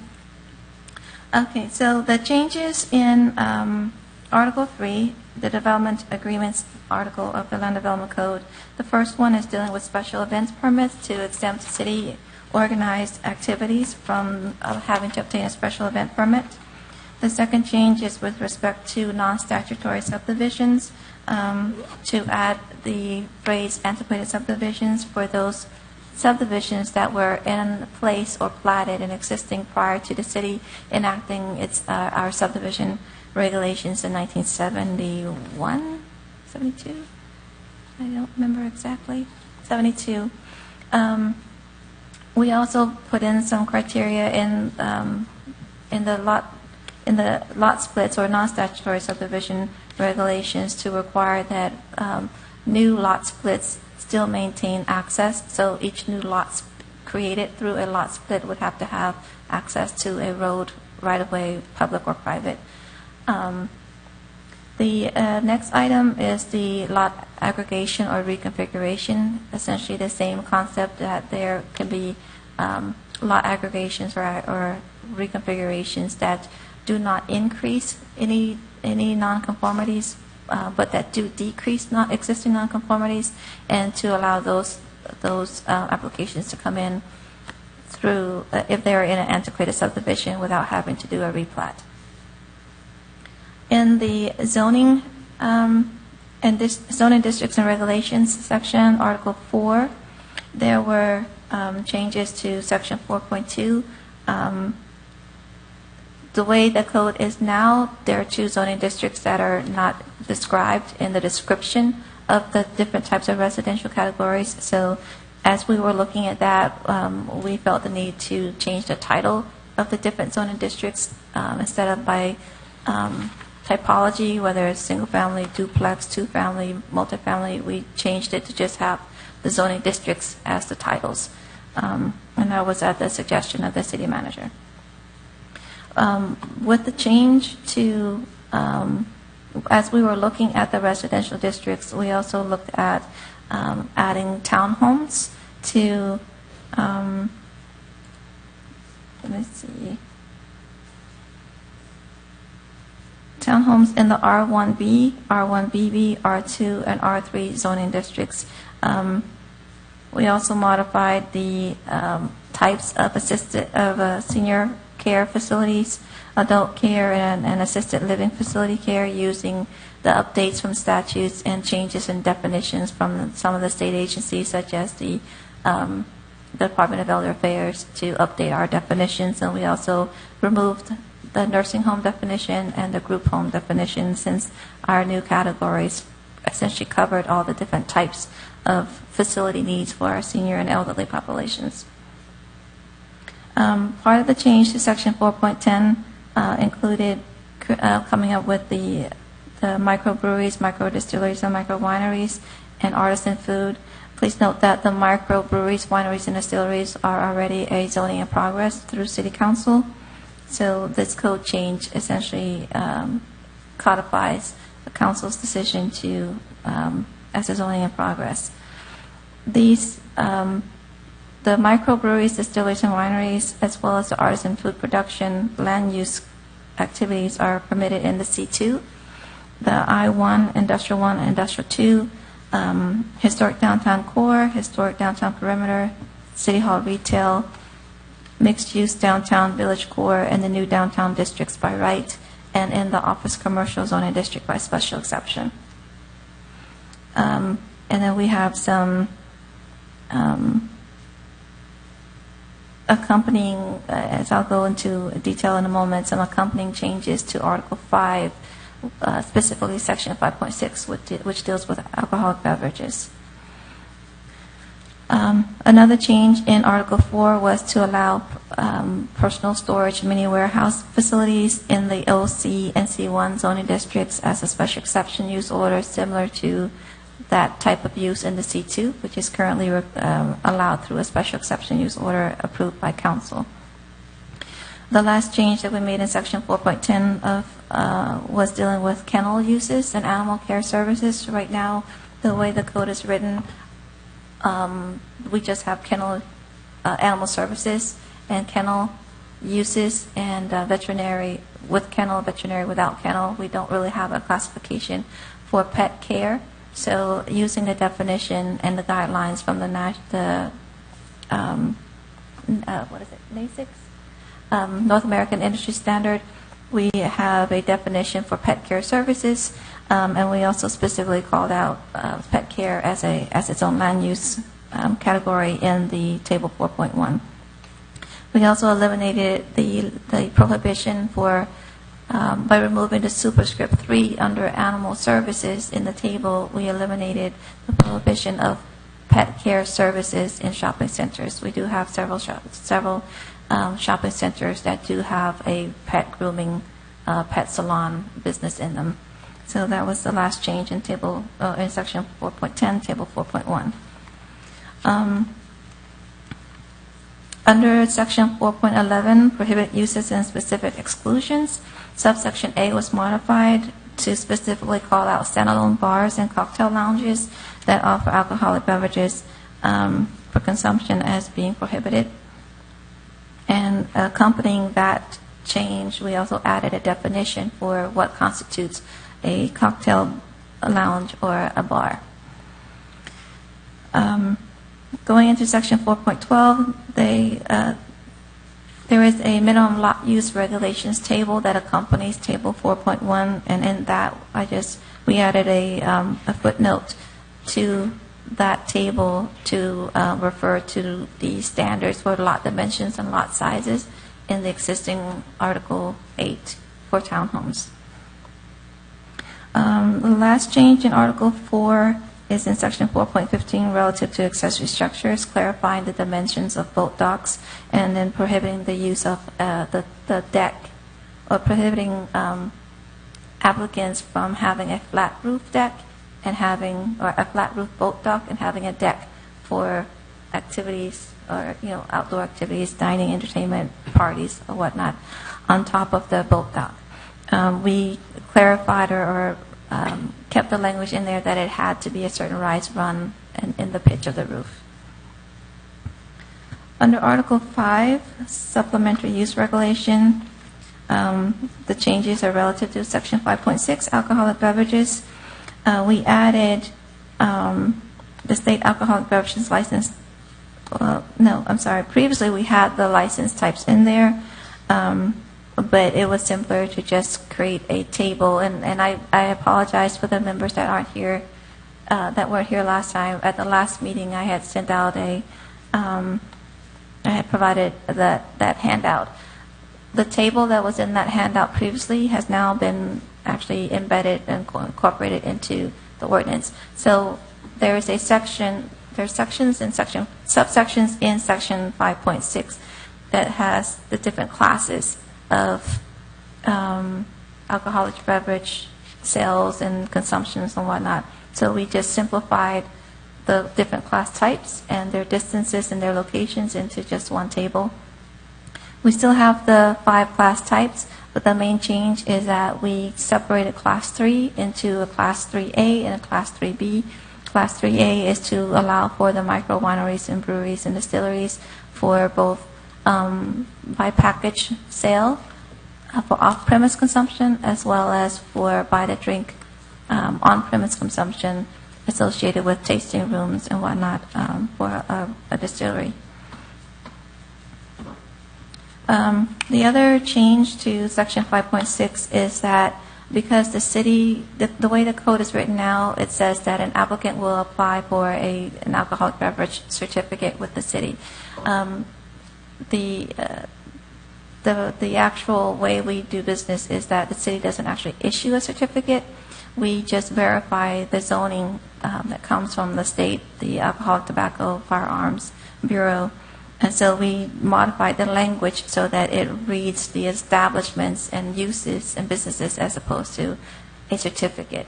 So that's just a language change to actually reflect what we're doing on a regular basis.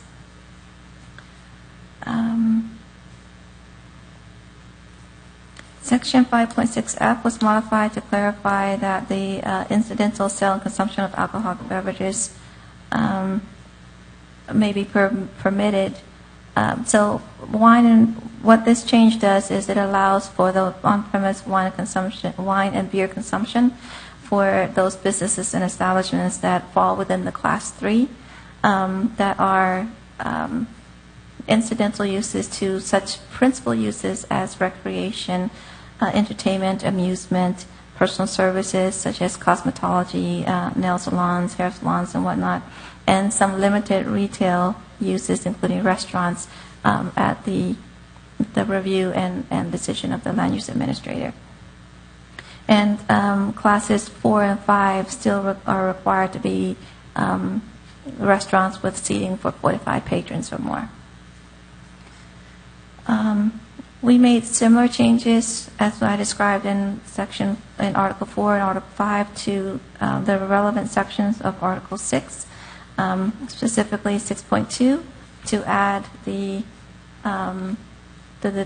wineries and distilleries and breweries as allowed uses. We also made the same changes to the senior housing or the senior facilities. And where there were sections that there's in Article 6, nursing homes and group homes was in there. We eliminated that definition in 4, so we eliminated the same definitions in 6. 6.2 and 6.4. 6.2 is the old downtown, 6.4 is the new downtown. And then the accessory uses for food trucks and whatnot were carried over. In Article 13, Section 13.1, the parking spaces, the changes in Table 13.1 were relative to the microbreweries, wineries, and distilleries, artisan food production, scrap materials, junkyards and graveyards, and warehousing, as well as assisted living facilities.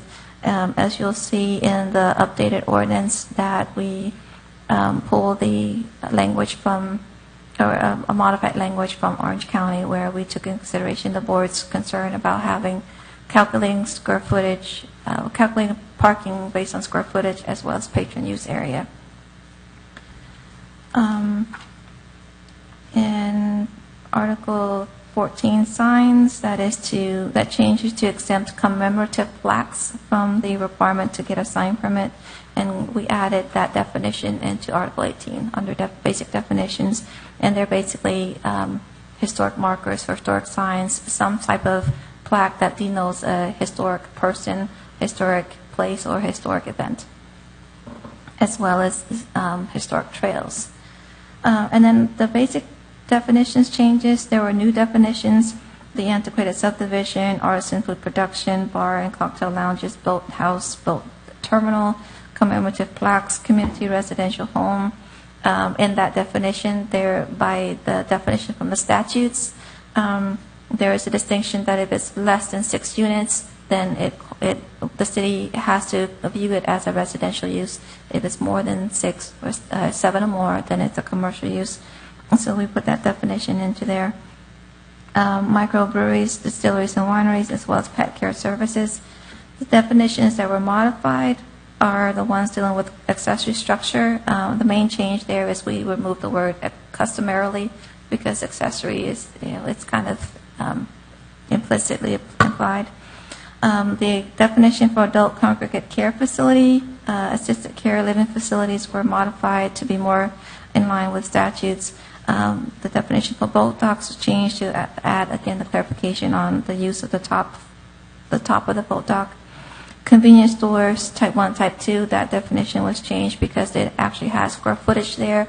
We didn't feel that a square footage, that's a standard, it should be in the standards, not in the definition. And then the definition of right-of-way was modified. And then we deleted group homes and nursing homes. So the city attorney reviewed ordinance 1677, identified no objections. There are no anticipated budgetary impacts resulting from adoption of this proposed ordinance. Sorry, that I couldn't mute. The ordinance would reinforce the city's economic vitality and development, as well as community character, strategic focus area from the strategic plan. And with that, staff would recommend that the board conduct a second public hearing and recommend adoption of ordinance 1677 to city council. And right now, it's advertised to go to council on October 15th. Thank you. Are there any questions of staff? Okay, I have some. On the ordinance that you sent us by email, Teresa, page 16, it's section, or it's Article 6, Section 6.2, F1, the table of permissible uses. That very last line that's in the light colored type, where it says standards set forth in the comprehensive, just the word plan is missing after comprehensive.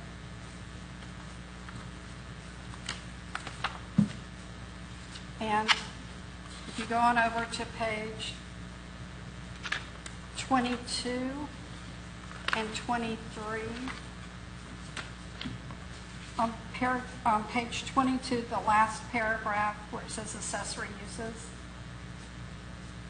that says pretty much the same thing as it does on the next page at paragraph 9, accessory uses, but they're formatted differently.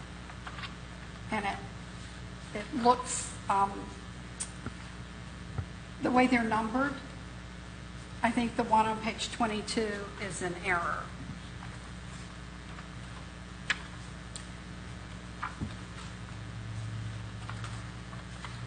Madam Chairman, we took that directly out of the code, so we'll just look at the formatting for the rest of the article.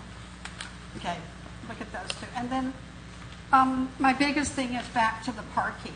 I know we talked about the number of parking spaces for microbreweries and wineries and distilleries last time quite a bit. I still think there has to be more than one space per 4 seats. And one space per 75 square feet of standing room. While the new downtown is walkable for the folks who live there, it's not walkable for the folks who don't. And I just don't see 4 people riding in one car to get there if they're coming from outside the downtown area. We've already got parking issues now in the downtown, and you got to have more parking than one space per 4 seats. You don't feel that the one space for the 75 square feet, which is more intensive than restaurants, in addition to the seats, would be sufficient? No, I don't.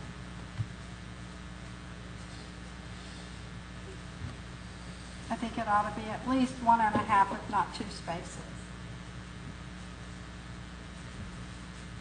We had quite a discussion last week about how much parking there needed to be. So I discussed with the city manager, the idea, because one of the ideas was to have parking standards different for different zonings, right? And we both ended up concluding that would not be consistent on how we have been, how we approach parking. So we don't have that standard for any other use in the city. So we thought that was not a good idea. So we trying to get, again, from research, right, trying to get places that already have microbreweries, what are their standard. And I think the idea of having, counting the people that are standing, because a microbrewery has a different, or may have a different layout than a regular, restaurant, that will have more, space of people, standing, or, so we thought that would be a way to increase the parking and deal with a more balanced parking requirement. And you took the numbers from Orange County. Yes. And again, this is the minimum, right? This is what we are going to require. And many times in restaurants, we have businesses trying to bring more. Okay.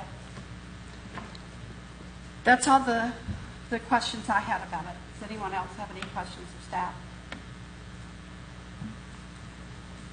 Okay. This is a public hearing item. We'll open it up for public hearing. Anyone wishing to speak to the board on this item? Seeing none, we'll close public hearing. What's the board's pleasure?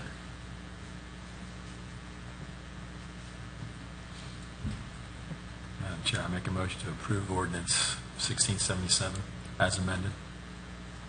To recommend approval? Yep. Mr. Lopez, is there a second? I second. Okay, Second. Mr. Gaston. Is there any discussion?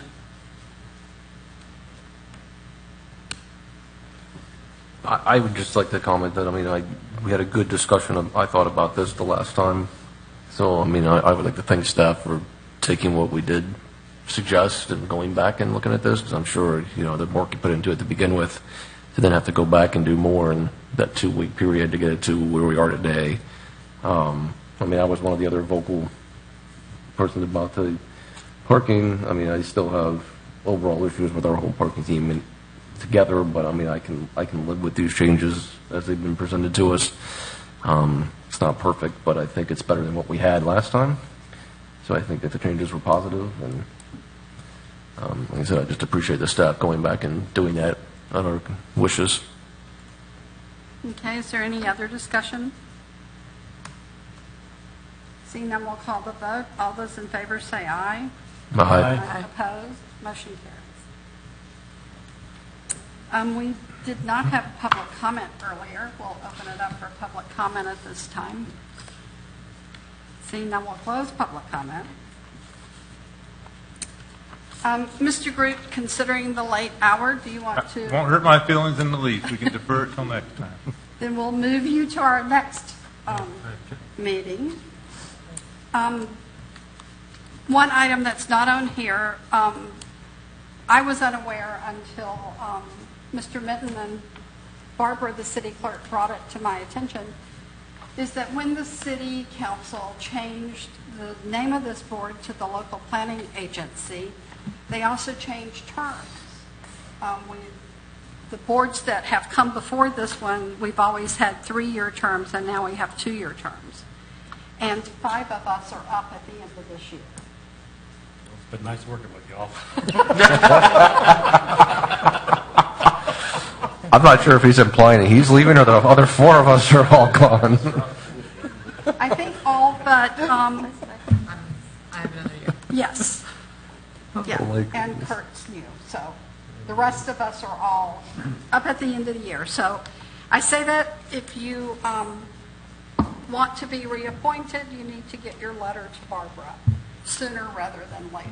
We appreciate She it. told me the end of October was what she would want the written request from us if we wanted to be renewed by the end of the month. Yeah, otherwise they need to, I guess, do, Because I think the council usually does it the first meeting in November after the election. The new council gets in. But then again, November 19th, yeah, so it's probably the first one in December because November 19th they already canceled, right? So it'd be their December 3rd meeting, so. yes, and if someone doesn't request to be reappointed and we know that we at least have a vacancy, then there needs to be some advertisement Right. that occurs. So I'm sorry, do we know who is, am I on that list of all? Yes. Yes, you are. It's everybody but Kristen and Curtis, because they were appointed last year. I haven't received any notifications, so. You are now. Barbara must be trying to tell me that she's tired of having me not fill my form in at the end of the year, so she's just going to not tell me. What is that? And if you get off the board, you have to do one of those Form 1. So to avoid that, send them your letters. Okay, that's the only discussion items I have. Our next meeting dates are October 16th and November 6th. Oh, and one thing I didn't announce on the ordinance number 1666, when is it that the city council will consider that item? October 15th and November 5th. October 15th and November 5th at 6:30 in these chambers. Okay. If there's nothing else, do we have a motion to adjourn? So moved. All those in favor say aye. Aye. Stand adjourned. I appreciate you sitting there to my left. Don't worry, Yeah. This thing is